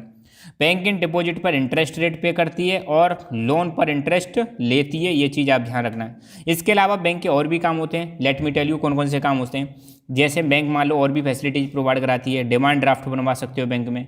बैंक में आप मनी ट्रांसफ़र कर सकते हो। बैंक में आप क्या कर सकते हो? मनी ट्रांसफ़र कर सकते हो। बैंक में जाके आप बिल पेमेंट करवा सकते हो, किसी भी चीज़ का बिल पेमेंट हो जाएगा। ठीक है, बैंक में आप मनी ट्रांसफ़र आप अब्रॉड में भी कर सकते हो, बाहर भी अब्रॉड कर सकते हो। मनी रिसीव भी कर सकते हो। बैंक में अगर आपका खाता है तो आप क्या कर सकते हो? मनी रिसीव भी कर सकते हो। ऑनलाइन सर्विसेज प्रोवाइड कराती है बैंक आपको। ऑनलाइन सर्विसेज प्रोवाइड कराती है। ऑनलाइन सर्विसेज मतलब नेट बैंकिंग की फैसिलिटी प्रोवाइड कराती है, मोबाइल बैंकिंग की फैसिलिटी प्रोवाइड कराती है ना? कराती कि नहीं कराती? बैंक आपको एटीएम की सर्विस प्रोवाइड कराती है। बैंक आपको चेक बुक की फैसिलिटी प्रोवाइड कराती है। बैंक आपको डिमांड ड्राफ्ट की फैसिलिटी प्रोवाइड कराती है, चालान की फैसिलिटी प्रोवाइड कराती है। तो बैंक आपको बहुत सारी फैसिलिटीज भी प्रोवाइड कराती है। ऐसा नहीं है कि बैंक के सिर्फ दो ही काम है कि डिपॉजिट एक्सेप्ट करना और लोन प्रोवाइड करना। इसके अलावा भी बैंक बहुत सारे काम करती है। अब आई होप आपको बैंक के बारे में बहुत आइडिया आ गया होगा, है ना? तो दो टर्म है यहाँ पे, क्रेडिट और सेविंग। क्रेडिट का मतलब है, सिंपल सी बात है, कोई भी व्यक्ति जो पैसा उधार दे रहा है उसको हम बोलते हैं क्रेडिट। प्रोवाइडिंग लोन और lending money is known as credit. मतलब लोन देना या मनी उधार देना उसको हम क्या बोलते हैं? क्रेडिट बोलते हैं। और इसको हम कई बार लोन फाइनेंसिंग भी बोल देते हैं। एक है सेविंग। सेविंग मैंने बताया था, ये इनकम का वो हिस्सा होता है जिसको हम कंज्यूम नहीं करते हैं। जैसे मैंने जेठालाल वाला बताया था, जेठालाल 80,000 रुपये कमा रहे हैं, 80,000 में से 30,000 रुपये का खर्चा हो गया, तो जेठालाल जी के पास कितने बचे? 50,000 रुपये बचे। तो ये 50,000 रुपये यूज नहीं हो रहे हैं, कंज्यूम नहीं हो रहे हैं, तो इस 50,000 को हम क्या बोल सकते हैं? जेठालाल जी की सेविंग बोल सकते हैं। ठीक है भाई। तो अब हम देखेंगे टॉपिक जो दे रखा है बुक में, डिपॉजिट्स विद बैंक। बैंक में बैंक के साथ डिपॉजिट। तो आप समझ गए होंगे बैंक में लोग क्या करते हैं? अपना पैसा जमा कर देते हैं। It means amount that people keep in their bank. Deposit with bank का मतलब है कि लोग बैंक में अपना कितना पैसा रखते हैं। People deposit their extra money in the banks by opening a bank account in their name. The money in their bank account are deposit with bank. तो आपको बता दिया था मैंने आपको, जिन लोगों के पास एक्स्ट्रा मनी होता है, एक्स्ट्रा मनी को हम क्या बोलते हैं? सेविंग बोलते हैं। उस एक्स्ट्रा मनी को बैंक में एक खाता खुलवा कर, मान लो एसबीआई में खाता खुलवा लिया, वहाँ पर बैंक में अकाउंट ओपन कर लेते हैं, और बैंक में जो ये पैसा होता है इसको हम बोलते हैं डिपॉजिट विद बैंक। बैंक इस पैसे को एक्सेप्ट कर लेती है और इस पर इंटरेस्ट प्रोवाइड कराती है। मैंने अभी बताया था, बैंक डिपॉजिटर से मनी ले लेती है और इसको क्या किसको देती है? बोरोवर्स को देती है। तो बैंक क्या करती है? डिपॉजिटर का पैसा एक्सेप्ट करती है और बदले में इनको क्या देती है? इंटरेस्ट दे देती है। बट ध्यान रखना, ये जो इंटरेस्ट रेट होती है ये थोड़ी कम रहती है, और बैंक जो बोरोवर से इंटरेस्ट लेती है वो थोड़ी ज़्यादा होती है। ठीक है, ये चीज़ भी आपको क्लियर होनी चाहिए। The deposit in the bank account can be withdrawn on demand. अब देखो, बैंक में जो पैसा हमने जमा कर रखा है इसको हम कभी भी किसी भी टाइम निकाल सकते हैं, इसलिए इसको हम बोलते हैं डिमांड डिपॉजिट। आपने देखा होगा, आप ऑनलाइन पेमेंट करते हो, कभी भी पेमेंट कर दो आज की डेट में, फ़ोन पे, गूगल पे, पेटीएम, पता नहीं कितनी सारी ऑनलाइन एप्लीकेशन आ गई है जहाँ पर आप ऑनलाइन अपना पेमेंट कर सकते हो। तो वो पेमेंट कहाँ से होता है भाई, जहाँ आप फ़ोन पे से पे कर रहे हो या पेटीएम से पे कर रहे हो, तो उससे आपको पता हो तो बैंक अकाउंट लिंक रहता है, बैंक अकाउंट लिंक रहता है तो फ़ोन पे बैंक अकाउंट से पैसा कटवा देता है। ठीक है, सिंपल सी बात है, एक सर्विस प्रोवाइड करा रहे हैं। तो ये जो पैसा है इसको किसी भी समय निकाला जा सकता है, इसलिए इसको हम बोलते हैं डिमांड डिपॉजिट। मतलब जो डिपॉजिट का मतलब जमा करा रखा है, पर डिमांड है, जब चाहो जब आप इसको निकाल सकते हो, ये सबसे बड़ी खास बात है। तो bank deposit also facilitate easy transfer of money through cheques, demand draft और इंटरनेट बैंकिंग। तो बैंक में जो डिपॉजिट है इसको हम क्या कर सकते हैं, आसानी से हम चेक के रूप में दे सकते हैं किसी को, डिमांड ड्राफ्ट के रूप में दे सकते हैं, और इंटरनेट बैंकिंग की सहायता से भी इसको हम इस्तेमाल कर सकते हैं। तो यहाँ पर एक क्वेश्चन बन जाएगा, what is the importance of demand deposit. तो देखो भाई, हमने जो बैंक में पैसा जमा कर रखा है इसका क्या इंपॉर्टेंस है, क्या फ़ायदा है। तो पहली बात तो अगर हमारे पास जो पैसा है, एक्स्ट्रा जो मनी है, सेविंग है, अगर उसको हम बैंक के साथ रखते हैं तो चोरी और डकैती से हम बच जाएंगे। तो मनी इसमें बैंक में जो रहता है वो सेफ रहता है चोरी से और डकैती से, थेफ्ट एंड रॉबरी। दूसरा, अब देखो घर में पैसा बढ़ा है, मान लो जेठालाल जी का हर महीने 50-50 हज़ार रुपये घर रखें, तो भाई 50,000 ही रहेंगे। मगर अगर जेठालाल जी बैंक में पैसा जमा करा देंगे तो हर महीने की 3-4% इंटरेस्ट रेट तो मिलेगी। तो दूसरा फायदा क्या है, अगर बैंक में आप पैसा जमा कराते हो तो कुछ अमाउंट आपको इंटरेस्ट मिलता रहता है, तो आपका पैसे से पैसा बनता रहता है। तीसरा फायदा ये कि बैंक में जो पैसा जमा करा रखा है इसको हम एनी टाइम, जब चाहें जब मनी को क्या कर सकते हैं, विड्रॉ कर सकते हैं, जब चाहें जब भी रिक्वायरमेंट हो, है ना। और अगर मान लो देखो, अब आपको मान लो पैसा किसी को पे करना है, तो ज़रूरी नहीं आप अपने साथ मतलब पूरा बैग भर के पैसा ले जाएं और किसी को पे करें। आप अपने साथ चेकबुक ले जा सकते हो, और आप क्या कर सकते हो, पैसा चेक के रूप में दे सकते हो लोगों को। तो चेक के रूप में भी क्या कर सकते हैं, इस पैसे को हम क्या कर सकते हैं, दे सकते हैं। अच्छा, अब चेक क्या है, let us discuss about cheque. Cheque क्या होता है, तो चेक के बारे में आपने सुना होगा, लोग अपने पास चेकबुक रखते हैं और चेकबुक से क्या करते हैं, चेक काट के दे देते हैं। ये थोड़ा पुराना तरीका है, पहले का टाइम पे, आज भी वैसे चेक का इस्तेमाल करते हैं बहुत सारे लोग। तो जो कंपनियां होती हैं, जो प्राइवेट ऑर्गेनाइजेशंस होते हैं, ये अपने एम्प्लॉयज़ को पैसा जो देते हैं, सैलरी जो देते हैं, चेक के रूप में देते हैं। ये एक स्टेट बैंक ऑफ इंडिया का चेक यहाँ पे दिखा रखा है। तो सपोज मान लो ये मान लो ये मेरा अकाउंट है, ये मान लो मेरा ये अकाउंट है, ठीक है, और ये मेरी चेक बुक है, ठीक है। तो अब मान लो मुझे मान लो कोई एम्प्लॉई है मेरे यहाँ पे मान लो कोई व्यक्ति काम कर रहा है, उसको मान लो मुझे 10,000 रुपये देने, कितने हज़ार रुपये देने, 10,000 रुपये दे दें। तो मैं क्या करूँगा, यहाँ पे डेट डालूंगा, ठीक है। इसके अलावा जिसको पे करना है, मान लो मुझे पे करना है विष्णु को पे करना है, मुझे विष्णु को 10,000 रुपये देने हैं, तो विष्णु का मैंने यहाँ नाम डाल दिया। कितने रुपये देने मुझे, 10,000 रुपये, यहाँ पर डाल दूंगा मैं 10,000 रुपये डाल दूंगा, यहाँ पे 10,000 ऐसे लिख जाएगा, ठीक है। इसके अलावा यहाँ पे मेरा अकाउंट नंबर आ जाएगा, चेकबुक में वो ऑलरेडी रहता है और यहाँ पर क्या हो जाएंगे, साइन हो जाएंगे, यहाँ पे ऐसे साइन वाइन कर दूंगा मैं अपने। तो ऐसे करके हम क्या करते हैं, चेक को पे करते हैं, और ये होता है चेक नंबर, ध्यान रखना, this is the cheque number. तो यहाँ पे सारी चीज़ें दे रखी हैं, यहाँ पे जिसको पे करना है पेई का नाम लिख देंगे, यहाँ पे वर्ड्स में नाम लिखते हैं, वर्ड्स में मतलब डालेंगे, यहाँ पे आपको डिजिट में डालना पड़ेगा, यहाँ आपको डेट फिल करनी पड़ती है, ये बैंक का एड्रेस लिख जाता है यहाँ पर, और यहाँ पे साइन हो जाते हैं, और यहाँ पे खाता नंबर होता है, और दिस इज चेक नंबर। दूसरा जो होता है ये MICR कोड, ये RBI अकाउंट नंबर, और ये होता है ट्रांजेक्शन कोड। हमें कई बार पूछ लिया जाता है कि चेक नंबर कौन सा होता है, तो ये वाला होता है चेक नंबर। तो ये चेक हो गया, ये अपनी बुक में दिखा रखा है, आपने देख सकते हो कि प्रेम कुमार को पे किए जा रहे हैं, इतने तारीख को पे किए जा रहे हैं, इतने हज़ार रुपये यहाँ पे दिखाए जा रहे हैं, यहाँ पे साइन हो गया, ये चेक नंबर हो गया, ये कोडिंग जो बैंक यूज करती है, और ये ब्रांच का कोड हो गया। तो ये बुक में भी दिखा रखा है ना। तो चेक आपको समझ में आ गया होगा।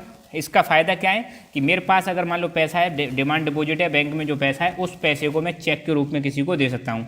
मान लो मुझे 10,000 रुपये कैश नहीं देने, तो मैं उस अपने बैंक अकाउंट से पैसा किसके रूप में दे सकता हूँ, चेक के रूप में दे सकता हूँ। तो चेक क्या है, एक पीस ऑफ पेपर है। तो मैं क्या कर रहा हूँ, यहाँ पे बैंक को ऑर्डर दे रहा हूँ कि भाई 10,000 रुपये मेरे अकाउंट में से फलाने व्यक्ति को आप दे दो।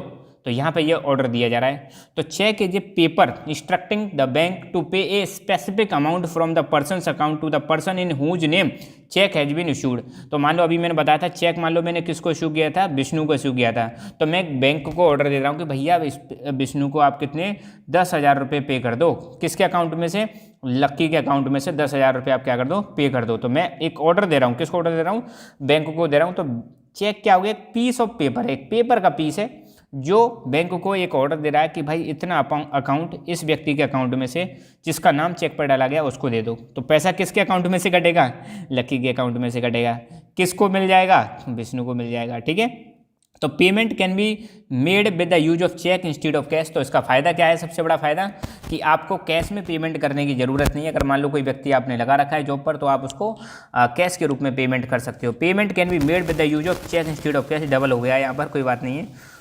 For payment through cheque the payer who has account with the bank make out a cheque for a specific amount. अगर देखो, आपको अगर चेक के थ्रू पेमेंट करना है तो आपको यहाँ पे डालना पड़ेगा कितना अमाउंट आप पे कर रहे हो, यहाँ पे साइन करके देना पड़ेगा, तब जाके पेमेंट हो पाएगा।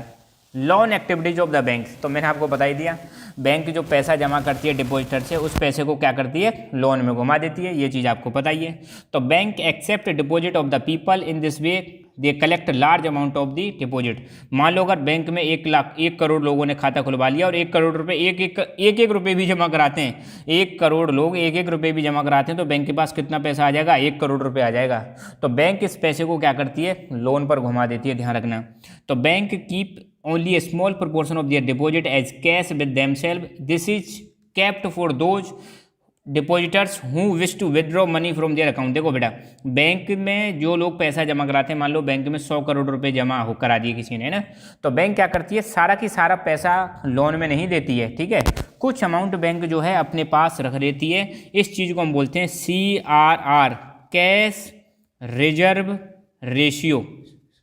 देखो, ये अपनी बुक में नहीं दे रखा है, मैं आपको समझा रहा हूँ। बैंक के पास जितना पैसा डिपॉजिट में आया है, मान लो मैंने बताया था 100 करोड़ आया है, तो बैंक क्या करती है? 100 करोड़ रुपए पूरे के पूरे को क्या करती है? लोन में नहीं देती है। क्योंकि अगर पूरा की पूरा पैसा अगर लोन में दे दिया, पूरा की पूरा अगर आप बैंक अगर लोन में दे देगी, तो इससे दिक्कत आ जाती है। क्या दिक्कत आ जाती है? इससे दिक्कत ये आ जाती है कि अगर मान लो इसमें बैंक में जिसका खाता खुला वो बैंक के पास पहुंच गया, लाओ भैया हमें तो नगद दे दो, इतने रुपए चाहिए, तो बैंक के पास तो पैसा नहीं है, तो बैंक फंस जाएगी। तो ऐसे में बैंक को दिक्कत हो जाएगी। तो इसलिए बैंक को कुछ अमाउंट, जो डिपॉजिट का कुछ अमाउंट है, अपने पास कैश के रूप में रखना पड़ता है। इसको हम बोलते हैं कैश रिजर्व रेशियो। ध्यान रखना, क्या बोलते हैं इसको? Cash reserve ratio. और बैंक कितना पैसा अपने अकाउंट में रखेगी, इसको डिसाइड करती है RBI। कौन डिसाइड करता है? Reserve Bank of India decide करती है। कई बार ऐसा भी हो जाता है, डिपॉजिट ज़्यादा पहुँच जाते हैं, तो बैंक के पास अगर पैसा नहीं होता है, तो बैंक दूसरी बैंक से क्या कर लेती है? पैसा ले लेती है, उधार ले लेती है काम चलाने के लिए। ऐसा भी हो जाता है, कई बार बैंक RBI से भी पैसा लेती है ना। तो bank use major portion of their deposit to extend loans. तो बैंक के पास जो डिपॉजिट होता है उसको बैंक क्या करती है?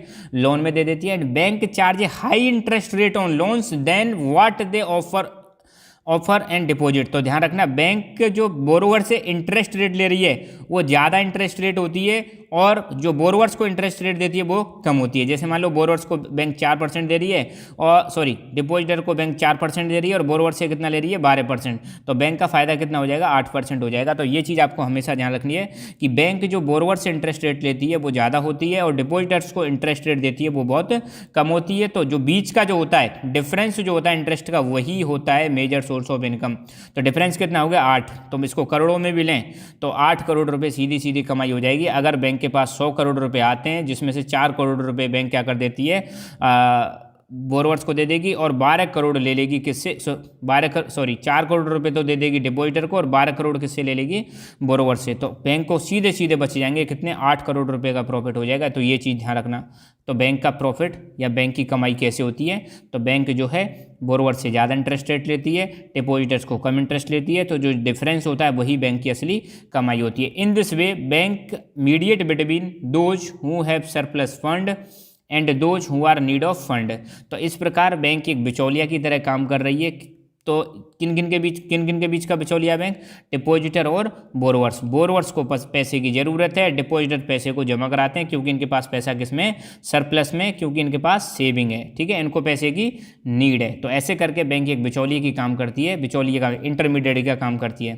बैंक कई प्रकार के लोन भी प्रोवाइड कराती है, housing loan, vehicle loan, farm loan, educational loan, personal loan, बहुत सारे टाइप्स के क्या होते हैं? बैंक लोन प्रोवाइड कराती है। ठीक है, अब देखो थोड़ा सा क्रेडिट के बारे में और एक्स्ट्रा जान लेते हैं। क्रेडिट में, तो क्रेडिट का मतलब मैंने बताया था, जो बैंक लोन प्रोवाइड कराती है उसी को हम क्या बोलते हैं? क्रेडिट बोलते हैं। तो credit refers to an agreement in which lender supplies the borrower with the moneys, goods और services in return for the promise of future payment.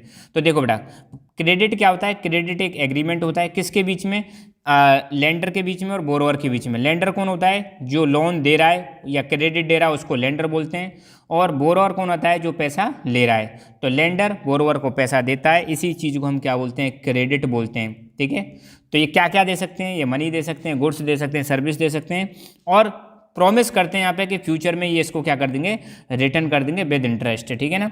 तो गांव में, रूरल एरियाज में अगर हम बात करें, रूरल एरियाज में जो क्रेडिट की मेन डिमांड होती है, आप देखो बेचा, किसान लोग हैं, किसान लोगों को क्रेडिट क्यों चाहिए? तो उनको चाहिए क्रॉप प्रोडक्शन के लिए, फसल के लिए उनको क्रेडिट की ज़रूरत पड़ती है। उनको फर्टिलाइजर्स खरीदने पड़ते हैं, पेस्टिसाइड्स खरीदने पड़ते हैं, हाई यील्डिंग वेराइटी सीड्स खरीदने पड़ते हैं, एग्रीकल्चर इम्प्लीमेंट्स खरीदने पड़ते हैं, कई बार मशीनरी खरीदते हैं। इन सब चीज़ों के लिए किसानों को पैसे की ज़रूरत होती है। तो ध्यान रखना, रूरल एरियाज में क्रॉप प्रोडक्शन के लिए क्रेडिट की डिमांड होती है।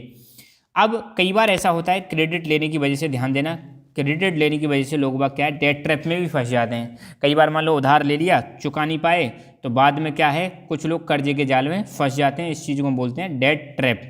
और कई बार क्रेडिट जो है लोगों की अर्निंग बढ़ाने में भी हेल्प करता है। मान लो किसी ने क्रेडिट लिया और बिजनेस स्टार्ट कर दिया, बिजनेस चल पड़ा, उनका दौड़ पड़ा, तो उससे क्या होता है? अर्निंग भी बढ़ जाती है क्रेडिट से। एक टर्म में एक चीज़ है कोलेटरल, जिसको हम बोलते हैं सिक्योरिटी। अब मान लो मिस्टर ए ने लोन दिया किसको? मिस्टर बी को। अब मान लो ए ने लोन दे दिया, और कितना लोन दे दिया? 10 लाख रुपए दे दिए। क्या गारंटी है 10 लाख रुपए को ये बाद में चुका देंगे? बी की कोई गारंटी थोड़ी है भाई। मान लो बी 10 लाख रुपए लेके भाग जाते हैं, तो भैया लॉस हो जाएगा इनका। तो इसलिए ए क्या करेगा? बी से बोलेगा भैया हमें कुछ अपनी चीज़ जमा कराओ आप। अगर मान लो आप भाग गए तो हम क्या करेंगे बता? तो बी सिक्योरिटी के लिए क्या करता है? 10 लाख रुपए का कोई आइटम, 10 लाख रुपए के कुछ ऐसा चीज़ जमा कराएगा कि अगर मान लो बी इन 10 लाख रुपए को नहीं देता है, तो ए जो ये चीज़ इन्होंने गिरवी रखी है उससे अपना पैसा रिकवर कर लेगा। तो आपने देखा होगा, कई बार गाँव में देखा होगा, शहरों में देखा होगा, तो जो मनी लेंडर होते हैं वो पैसा कैसे देते हैं? तो गहने वहने जमा कर लेते हैं, जिसको मतलब उधार देते हैं उससे गहने वहने जमा करवा लेते हैं। या बैंक भी आपको ऐसे नहीं है कि आप जाओगे और बैंक कहेगी आइए स्वागत है आपका, लो लोन ले जाओ साहब, हम लोन दे रहे हैं आपको। तो बैंक ऐसे नहीं देती है भाई लोन। बैंक कहेगी भैया कुछ जमा कराओ, कागज़ जमा कराओ, खेत के कागज़ जमा कराओ, घर के कागज़ जमा कराओ, कुछ ना कुछ तो जमा कराओ। तो जो चीज़ सिक्योरिटी के रूप में जमा कराई जाती है उसी को हम क्या बोलते हैं? कोलेटरल बोलते हैं। ध्यान रखना। तो it is a security against loans. जब भी आप लोन लेने जाओगे तो कुछ आप अपना डॉक्यूमेंट या कुछ या कोई भी चीज़ आप जमा कराओगे, उस चीज़ को हम क्या बोलते हैं? कोलेटरल। तो it is an asset, land, building, vehicle, livestock, etc that borrower owns and uses this as the guarantee to a lender and until the loan is repaid. तो बेटा जो भी चीज़ होती है इसमें कुछ भी हो सकता है। इसमें लैंड के, ज़मीन के कागज़ हो सकते हैं, बिल्डिंग के कागज़ हो सकते हैं, गाड़ी के कागज़ हो सकते हैं, लाइव स्टॉक हो सकता है। ये सारी चीज़ों को जो किसके पास होते हैं? बोरोवर के पास होते हैं। और बोरोवर इनको गारंटी की तरह यूज करता है। कब तक यूज करता है? जब तक लोन को रीपे नहीं करता। अगर मान लो बोरोवर लोन्स को रीपे करने में फेल हो जाता है, तो लेंडर के पास अधिकार है कि वो इस कोलेटरल को बेच सकता है और अपना पैसा प्राप्त कर सकता है। तो इसको हम बोलते हैं कोलेटरल। अब देखो, लोन देते समय कुछ कंडीशंस होती हैं, तो उन्हीं को हम बोलते हैं टर्म्स ऑफ क्रेडिट। ऐसा थोड़ी है कि आप जाओगे सीधा लोन लेके आ जाओगे। तो बैंक वाले आपको पहले बताते हैं देखो साहब ये हैं हमारी टर्म्स एंड कंडीशंस। तो ऐसे ही क्रेडिट देते समय जो कंडीशन सेट की जाती है उसको हम बोलते हैं टर्म्स ऑफ क्रेडिट। तो it is the set of conditions under which loan is given. तो लोन देते समय जो कंडीशंस होती हैं उनको हम टर्म्स ऑफ क्रेडिट बोलते हैं। तो इसमें क्या होता है? Interest rate, collateral, duration of credit, mode of repayment, documentation requirement. तो भाई देखो, कहीं भी आप लोन लेने जाओगे तो वहाँ पर उनकी कुछ कंडीशंस होती हैं, उनको हम बोलते हैं टर्म्स ऑफ क्रेडिट के। कितने % इंटरेस्ट रेट आपको चुकाना पड़ेगा, क्या कोलेटरल आप जमा करा रहे हो, कितने दिन में आपको लोन रीपे करना है, मोड ऑफ पेमेंट क्या होगा, आप कैसे पे करोगे, चेक से पे करोगे, ऑनलाइन पे करोगे या किस्तों में पे करोगे, डॉक्यूमेंटेशन क्या क्या चाहिए। तो ये सारी चीज़ें क्या हो जाएंगी? Terms of credit. और ये जो टर्म्स ऑफ क्रेडिट हैं इनका जो नेचर है ये डिपेंड करता है पर्सन टू पर्सन, या मतलब institution to institution. Terms of credit जो होती हैं अलग अलग बैंक की, अलग अलग लोगों की क्या होती हैं? अलग अलग होती हैं। तो बस आज के लेक्चर में इतना ही। आई होप आपको बैंकिंग सिस्टम के बारे में नॉलेज आई होगी। तो फिर भी आपका कोई भी डाउट है तो आप कमेंट करके जरूर बताएं। So thank you so much. Keep learning, keep enjoying and God bless you all. Hello everyone, welcome to Lucky Education. और आज हम देखेंगे लेक्चर नंबर 4, चैप्टर नंबर 3 चल रहा है हमारा मनी एंड क्रेडिट, और टॉपिक है हमारा वैरायटी ऑफ क्रेडिट अरेंजमेंट्स। ठीक है, तो यहाँ पर हम क्या जानने वाले हैं कि मान लो जैसे अगर हम रूरल एरियाज की बात करें, जैसे अपने बुक में एक टॉपिक दे रखा है वैरायटी ऑफ क्रेडिट अरेंजमेंट्स और बुक में हो सकता है आपका पेज नंबर अलग हो, जो भी हो आप बुक में देख लेना। उसमें एग्जाम्पल ऑफ एक विलेज का एग्जाम्पल दे रखा है, जहाँ पे अलग अलग व्यक्तियों से बात कर मतलब की जा रही है और पता लगाया जा रहा है कि वो कहाँ से लोन कहाँ से लेते हैं। तो अगर मान लो आप गांव के किसान हैं या मैं मान लो गांव का किसान हूं, तो मैं कहाँ से लोन ले सकता हूं, वो चीज़ हम जानेंगे। और कहाँ से लोन लेने पर क्या क्या समस्याएं आती हैं, वो सारी चीज़ें यहाँ पे दे रखी हैं। पेपर में ये टॉपिक आए ना आए, बट आपको एक अंडरस्टैंडिंग डेवलप हो जाएगी कि कोई व्यक्ति को लोन लेने के कितने कितने उनके पास सोर्सेस होते हैं, ठीक है। तो देयर में be different credit arrangements for different categories of the borrowers. अब देखो बेटा, अलग अलग तरह के लोग होते हैं, ठीक है। अब मान लो कोई बहुत बड़े लोग हैं, बिजनेसमैन लोग हैं, तो वो यार मनी लेंडर से पैसा नहीं लेते, वो डायरेक्टली बैंक से पैसा लेते हैं, ठीक है। आम आदमी, बहुत गरीब आदमी बेचारा, जिसमें बिल्कुल लैंडलेस है, कुछ है ही नहीं, वो कहीं दूसरी जगह से लोन लेगा। छोटा मोटा किसान है, वो कहीं दूसरी जगह से लोन लेगा। तो अलग अलग लोगों का जो लोन लेने का तरीका है ना, वो अलग अलग है। तो हम देखेंगे कि कितने सोर्सेस हैं यहाँ पे अपनी बुक में जो दे रखे हैं, कौन कौन से सोर्सेस है, कहाँ से कोई व्यक्ति लोन ले सकता है, कहाँ से कोई व्यक्ति क्रेडिट ले सकता है। तो वो हम चर्चा करेंगे यहाँ पे, बिल्कुल प्रैक्टिकल चीज़ें मैं आपको बताऊंगा जो बिल्कुल रियल लाइफ में होती हैं, ठीक है, वो सारी चीज़ें बताऊंगा। एक तो व्यक्ति लेता है जनरली लोन मनी लेंडर से। मनी लेंडर आप जानते हो, सेठ साहूकार जो लोग होते हैं वो उनसे मतलब लोन लेते हैं। दूसरा ट्रेडर्स, व्यापारी लोगों से, बैंक से। एम्प्लॉयर कौन होता है, जो व्यक्ति रोजगार देता है, नौकरी देता है, उससे भी ले लेते हैं। और कोऑपरेटिव्स, बहुत सारी कोऑपरेटिव में बहुत सारे लोग होते हैं, इकट्ठे हो जाते हैं, अपना पैसा इकट्ठा करते हैं और फिर उसी में से मतलब वो लोन प्रोवाइड करते हैं। तो एक एक करके हम देखेंगे। Loan from money lender. Money lender आप जानते हो, गाँव में, शहर में, हर जगह पर आपको मनी लेंडर मिल जाएंगे। मनी लेंडर कौन होते हैं, वही जो सेठ साहूकार होते हैं, जो ब्याज पे पैसा देते हैं, उनको मनी लेंडर बोलते हैं। तो जो छोटे छोटे फार्मर हैं, ध्यान रखना, गांव की अगर हम बात करें, छोटे छोटे जो फार्मर हैं वो जनरली मनी लेंडर से पैसा लेते हैं। अब सिंपल सी बात है यार, छोटा किसान है, अगर वो बैंक के चक्कर काटेगा तो बैंक कहेगी ये डॉक्यूमेंट जमा कराओ, वो जमा कराओ, फलाना ठिकाना ये और वो, उसको बहुत ज़्यादा तकलीफ आती है। तो ये छोटे छोटे किसान क्या करते हैं, मनी लेंडर के पास जाएंगे और कुछ वहाँ पर कोलेटरल जमा कराएंगे, अपने गहने जमा कराते हैं। मैंने जनरली जो देखा है, लगभग ज़्यादातर लोग गहने जमा कराते हैं, जो ज्वेलरी होती है उसको जमा करा देते हैं, खेत के कागज़ जमा करा देते हैं, और उस पर मनी लेंडर क्या दे देता है, पैसे दे देता है। मगर यहाँ पे एक प्रॉब्लम है यार, यहाँ पे क्या प्रॉब्लम है, बहुत ज़्यादा हाई इंटरेस्ट रेट ये चार्ज करते हैं पर मंथ के हिसाब से। आपने सुना होगा 3 रुपये सैकड़ा। जैसे अपनी बुक में एक एग्जांपल दे रखा है कि गांव से, जैसे बुक का मैं बता रहा हूँ, ये मतलब गांव से जब मनी लेंडर से जब ये पैसा लेते हो तो 5% पर मंथ, 5% पर मंथ मतलब आपको पे करना पड़ेगा। ईयरली इसको लगा ले तो 60% ईयरली आपको क्या देनी पड़ेगी, ब्याज देनी पड़ेगी। इतना ज़्यादा मतलब हैवी इनका इंटरेस्ट रेट होता है। सबसे ज़्यादा जो इंटरेस्ट रेट होता है वो इन मनी लेंडर का ही होता है। आज़ादी से पहले भी हमारे देश के लोगों को इन मनी लेंडरों ने लूटा था सबसे ज़्यादा, अंग्रेजों से ज़्यादा तो इन्होंने ही लूट लिया था हमारे किसानों को, ठीक है। तो इनकी इंटरेस्ट रेट जो होती है बहुत ज़्यादा होती है। और कई बार किसान बेचारा ऐसा होता है कि ये मतलब मनी लेंडर दे देते हैं पैसा, और किसान की बेचारे की ऐसी सिस्टम नहीं होता है कि वो पैसा वापस नहीं लौटा पाते, इनसे फिर दोबारा लोन ले लेते हैं, फिर पैसा नहीं लौटा पाते। तो एक कंडीशन ऐसी आती है कि ये जो छोटे छोटे किसान हैं डेट ट्रैप में फंस जाते हैं। डेट ट्रैप का मतलब है कर्ज के जाल में फंस जाना। कर्ज के जाल में जब फंस जाते हैं तो आपको देखा होगा किसान बहुत ज़्यादा परेशान हो जाता है। तो कई बार इनको अपनी जो छोटी सी ज़मीन का हिस्सा है वो भी बेचना पड़ जाता है कर्ज को चुकाने के लिए। ये चीज़ आपने देखी होगी। और बहुत सारे किसान तो आपको पता है भारत में क्या कर लेते हैं, सुसाइड कर लेते हैं, मर जाते हैं, आत्महत्या कर लेते हैं, इतने ज़्यादा परेशान हो जाते हैं। तो आप रियल लाइफ में अगर देखोगे और ग्राउंड लेवल पर आप देखोगे तो उनकी कंडीशन सबसे ज़्यादा खराब है। दूसरा है loan from traders. Loan from traders का मतलब कि आप देखो, किसान जो अपनी खेती करता है, खेती करने के लिए उसको खाद चाहिए, बीज चाहिए, मतलब सीड्स चाहिए, उसको फर्टिलाइजर्स चाहिए, उसको एग्रीकल्चर के इम्प्लीमेंट खरीदने पड़ते हैं, बहुत सारी चीज़ें होती हैं। इन सब चीज़ों के लिए छोटे छोटे फार्मर्स को क्या चाहिए, पैसा चाहिए, ठीक है। तो कई फार्मर ऐसे होते हैं जिनके पास घर पे पैसा नहीं रहता, तो वो क्या करते हैं, उधार, या मतलब जो ट्रेडर्स होते हैं, ट्रेडर मतलब जो व्यापारी लोग होते हैं, जो मतलब एग्रीकल्चर का सामान बेचते हैं या एग्रीकल्चर से संबंधित जो ट्रेडर है, उनसे छोटे छोटे किसान क्या ले लेते हैं, लोन ले लेते हैं। और उनको बोल देते हैं कि भाई आप हमें लोन दे दो, हम अपनी फसल जो है आपको ही बेचेंगे, हम अपनी फसल जो है आपको ही बेचेंगे, आप हमें लोन दे दो। तो ये थोड़ी सी कम इंटरेस्ट रेट पर लोन दे देते हैं, किसको, छोटे छोटे फार्मर्स को लोन दे देते हैं। फिर ये फार्मर अपनी फसल किसको बेचेंगे, ट्रेडर को बोलेंगे, ट्रेडर को बेचेंगे। तो ट्रेडर को फायदा क्या हो जाता है, ट्रेडर को लोन देने से फायदा ये हो जाता है, एक तो उनको लोन पे पैसा जाता है, दूसरा किसान की फसल को एक कम पैसे में खरीद लेते हैं और खुद जैसे ही प्राइस बढ़ जाते हैं ज़्यादा पैसे में बेच देते हैं। तो दूसरा ये तरीका है लोन लेने का। तीसरा तरीका बैंक। देखो ये तो सबसे बेस्ट तरीका है बैंक से लोन लेने का, क्योंकि यहाँ पे जो इंटरेस्ट रेट होती है ना वो सबसे कम इंटरेस्ट रेट होती है, आसानी से मतलब इसको बैंक के पैसे को चुकाया जा सकता है। मगर समस्या यहाँ पे यही है कोलेटरल वाली समस्या आ जाती है। कुछ जो लैंडलेस लोग हैं बेचारों के पास पैसा है ही नहीं, ज़मीन के कागज नहीं है, ज़मीन नहीं है, तो उनको यहाँ पे ज़्यादा थोड़ी समस्या आती है। बैंक में और भी फैसिलिटीज़ मिलती हैं। बैंक में अगर आप खाता खुलवाओगे तो बैंक में आप जब चाहो जब पैसा निकाल सकते हो। और कई बार तो ऐसा होता है बैंक का अगर पैसा अपने टाइम पर नहीं चुकाया तो बैंक ऐसा नहीं है घर पर बैंक वाले आएंगे और तुम्हें उठा के ले जाएंगे, है ना, ऐसा भी नहीं है। मगर मनी लेंडर का पैसा टाइम पर नहीं चुकाया तो वो हो सकता है आपको उठा के ले जाए। इसके अलावा बैंक से और भी फैसिलिटी मिलती हैं। ऑनलाइन बैंकिंग की फैसिलिटी मिलती है, एटीएम कार्ड की फैसिलिटी मिलती है, चेक की फैसिलिटी मिलती है, बहुत सारी चीज़ें मतलब बैंक हमें प्रोवाइड कराती है। तो एक तरीका हमारा और क्या है कि हम बैंक से क्या ले सकते हैं, पैसा ले सकते हैं। लोन फ्रॉम एम्प्लॉयर, आपने देखा होगा रूरल एरियाज में कई सारे लोग होते हैं जो लैंडलेस एग्रीकल्चर लेबर्स होते हैं, जिनके पास ज़मीन नहीं है, जो दूसरों के खेतों में काम करते हैं, वर्कर्स होते हैं। तो ये क्या करते हैं, अपने एम्प्लॉयर से, एम्प्लॉयर का मतलब है जो लैंड ओनर है, लैंड ओनर का मतलब जो मान लो कोई बहुत बड़ा व्यक्ति है, गाँव के बहुत सारे लोग होते हैं जो पैसे वाले होते हैं, जिनके पास बहुत सारी जमीन होती है, तो इनके अंडर में बहुत सारे लोग क्या करते हैं, काम करते हैं।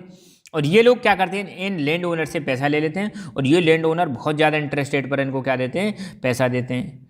तो यहाँ पे यही है, वर्कर जो है लैंड ओनर से पैसा ले लेते हैं और फिर उसको क्या करते हैं, धीरे धीरे रीपे भी कर देते हैं। और अगर रीपे नहीं किया तो बेटा करते रहो काम, यहाँ पे काम करते रहते हैं। और कई बार ये लैंड ओनर जो है वर्कर्स का बहुत ज़्यादा शोषण भी करते हैं। नेक्स्ट है कोऑपरेटिव्स। कोऑपरेटिव्स में क्या होता है, देखो बहुत सारे लोग, जैसे यहाँ पे कई सारे लोग हैं, ये अपना अपना पैसा इकट्ठा करेंगे और एक पूल बना लेंगे। मतलब जैसे मान लो सभी ने 1,000 रुपये इकट्ठे किए, 10 लोग हैं तो कितने आ गए, 10,000 रुपये आ गए। अब इस 10,000 को किसी भी एक जो भी ज़रूरतमंद व्यक्ति है उसको ये हर महीने मतलब फिक्स कर लिया इन्होंने, सिस्टम बना लिया कि हर महीने हम क्या करेंगे, 10,000 रुपये किसी को लोन देंगे, आपको हर महीने 1,000 रुपये जमा करने। तो इससे क्या होगा, एक ही बार में किसी व्यक्ति को 10,000 रुपये मिल सकते हैं और वो भी कम इंटरेस्ट रेट पर। तो और यहाँ पर ये कि बाद में ये धीरे धीरे चुकाते रहो जो भी व्यक्ति लोन ले रहे हैं। और कई बार तो ये देखने को मिलता है कि ये जो सोसाइटी होती है, कोऑपरेटिव सोसाइटी होती है, जहाँ पे कई सारे लोग इसका मेंबर होते हैं, ये कई बार बैंक से भी लोन ले लेती हैं। कोऑपरेटिव सोसाइटी खुद किससे ले लेगी, बैंक से ले लेगी, ज़्यादा पैसे ले लेगी और फिर उसको किसी ज़रूरतमंद व्यक्ति को दे देती है। और यहाँ पर कोऑपरेटिव सोसाइटी में जो लोन प्रोवाइड किया जाता है वो एग्रीकल्चर इंप्लीमेंट्स खरीदने के लिए, खेती करने के लिए, ट्रेड के लिए, मछली पालन के लिए, घर बनाने के लिए और भी चीज़ों के लिए यहाँ पर लोन दिया जाता है। तो खास बात इसकी यही है, चीप क्रेडिट होता है, सबसे सस्ता क्रेडिट होता है। तो ठीक है, बस ये हैं हमारे वेराइटी ऑफ क्रेडिट अरेंजमेंट्स। तो आपको आई होप समझ में आए होंगे कि गांव में जो किसान लोग रहते हैं वो कहाँ कहाँ से लोन ले सकते हैं। अगला जो हमारा वीडियो आएगा, अगला वाला टॉपिक बहुत इंपॉर्टेंट है, इस चैप्टर का सबसे इंपॉर्टेंट टॉपिक है formal and informal credit. Formal और इनफॉर्मल क्रेडिट के बारे में जानेंगे। बाय द वे वो वीडियो मैं बना चुका हूँ, बोर्ड पर वो वीडियो बनी हुई है, तो वही वीडियो इसमें काम आ जाएगी। ठीक है, सो मिलते हैं उसके बाद अगले लेक्चर में। सो खुश रहो, मुस्कुराते रहो। जय हिंद, जय Bharat. Hello everyone, welcome to Lucky Education. और आज हम देखेंगे क्लास 10th की इकोनॉमिक्स का एक टॉपिक, चैप्टर नंबर 3 है हमारा वैसे, मनी एंड क्रेडिट। और क्लास 10th की इकोनॉमिक्स एनसीईआरटी बुक का एक टॉपिक है सोर्सेस ऑफ क्रेडिट। क्रेडिट के कितने सोर्सेस होते हैं, और जैसे नॉर्मली क्रेडिट के 2 सोर्स होते हैं, फॉर्मल और इनफॉर्मल सोर्सेस ऑफ क्रेडिट। इन दोनों को समझेंगे, बिल्कुल आपके माइंड में इसके बारे में क्रिस्टल एंड क्लियर नॉलेज हो जाएगी। आज के बाद तुम्हें दिक्कत नहीं आएगी। इंपॉर्टेंट टॉपिक है, पेपर में भी आ सकता है, बहुत इंपॉर्टेंट टॉपिक है। ठीक है, फिलहाल इसकी पूरी अंडरस्टैंडिंग में आपको डेवलप कराऊंगा कि पहली बात तो आप समझो क्रेडिट का मतलब क्या है। क्रेडिट का मतलब है लोन लेना एक प्रकार से, या कोई लोन देना या लोन लेना। ये जो लोन से संबंधित वर्ड है ना, अब लोन क्या होता है ये भी मैं आपको समझाऊंगा। ठीक है, तो लोन देना लेना, इसी को हम क्या बोलते हैं, क्रेडिट बोलते हैं। अच्छा देखो, क्रेडिट की सिचुएशन समझो कैसे, मतलब क्रेडिट कब लेते हैं, क्या सिचुएशन पड़ती है क्रेडिट लेने की। सपोज मान लो किसी व्यक्ति को कोई बिजनेस स्टार्ट करना है। ठीक है, सपोज किसी व्यक्ति को कोई बिजनेस स्टार्ट करना है। ये मान लो मिस्टर राम कुमार है, ये है हमारे राम कुमार, या राम कुमार है, मिस्टर राम कुमार शर्मा जी है, राम कुमार शर्मा। ठीक है, इनको क्या है, इनको अपनी एक कंपनी चलानी है और कंपनी चलाने के लिए चाहिए इनको 50 लाख रुपए की जरूरत है। कितने की जरूरत है, 50 लाख रुपए की जरूरत है। इनके पास मान लो 10 लाख रुपए है, इनके पास 10 लाख रुपए कैश में है। अब इनको 40 लाख की नीड है। कितने की नीड है, 40 लाख रुपए की नीड है। तो 40 लाख रुपए इनको कहाँ से आएंगे बताओ। तो इनके पास 2 रास्ते हैं। कितने रास्ते हैं, 2। एक तो इनके शहर में पास में एक बैंक है जिसका नाम है SBI बैंक। कौन सी बैंक है, SBI बैंक है। और एक मान लो इनको पता है, इनके गांव में, इनके सिटी में जहां भी ये रहते हैं, वहाँ एक सेठ जी हैं, बड़े मतलब सेठ साहूकार हैं, जिनको हम बोल सकते हैं मनी लेंडर हैं, जो मतलब ब्याज पे पैसा देते हैं। और इनका नाम है रामू। कौन है, रामू। ठीक है, तो 2 सोर्स हैं। रामकुमार भाई साहब को चाहिए कितने, 40 लाख रुपए चाहिए। 40 लाख रुपए लेने के लिए ये या तो जा सकते हैं बैंक के पास या फिर जा सकते हैं ये मनी लेंडर के पास जा सकते हैं। 2 रास्ते हैं। तो पहली बात तो लोन की ज़रूरत समझ में आई। जब हमें कोई काम करना होता है तो हमें लोन की ज़रूरत पड़ती है। हर व्यक्ति को लोन की ज़रूरत पड़ती है, चाहे वो किसान हो, छोटा आदमी हो। किसान को लोन की ज़रूरत पड़ती है, क्यों पड़ती है? खेती के लिए उसको बीज लाना है, फर्टिलाइजर्स लाने हैं, सीड्स लाने, high yielding variety seeds, agriculture implements लाने, खेती के औजार लाने, या फिर मशीनरी खरीदनी है, ज़मीन खरीदनी है, पुराना लोन चुकाना है, या फिर मान लो बेटी बेटे की शादी करनी है। तो इन सब चीज़ों के लिए ज़रूरत पड़ती है लोन की, पैसे की ज़रूरत पड़ती है। उसी चीज़ों को हम क्या बोलते हैं? क्रेडिट है। तो या तो वो जाएगा बैंक के पास या जाएगा किसी मनी लेंडर के पास। तो ये 2 सोर्सेस हैं बैंक से लोन लेने के या फिर मनी लेंडर से लोन लेने के 2 तरीके हैं अगर लोन लेना है। ठीक है।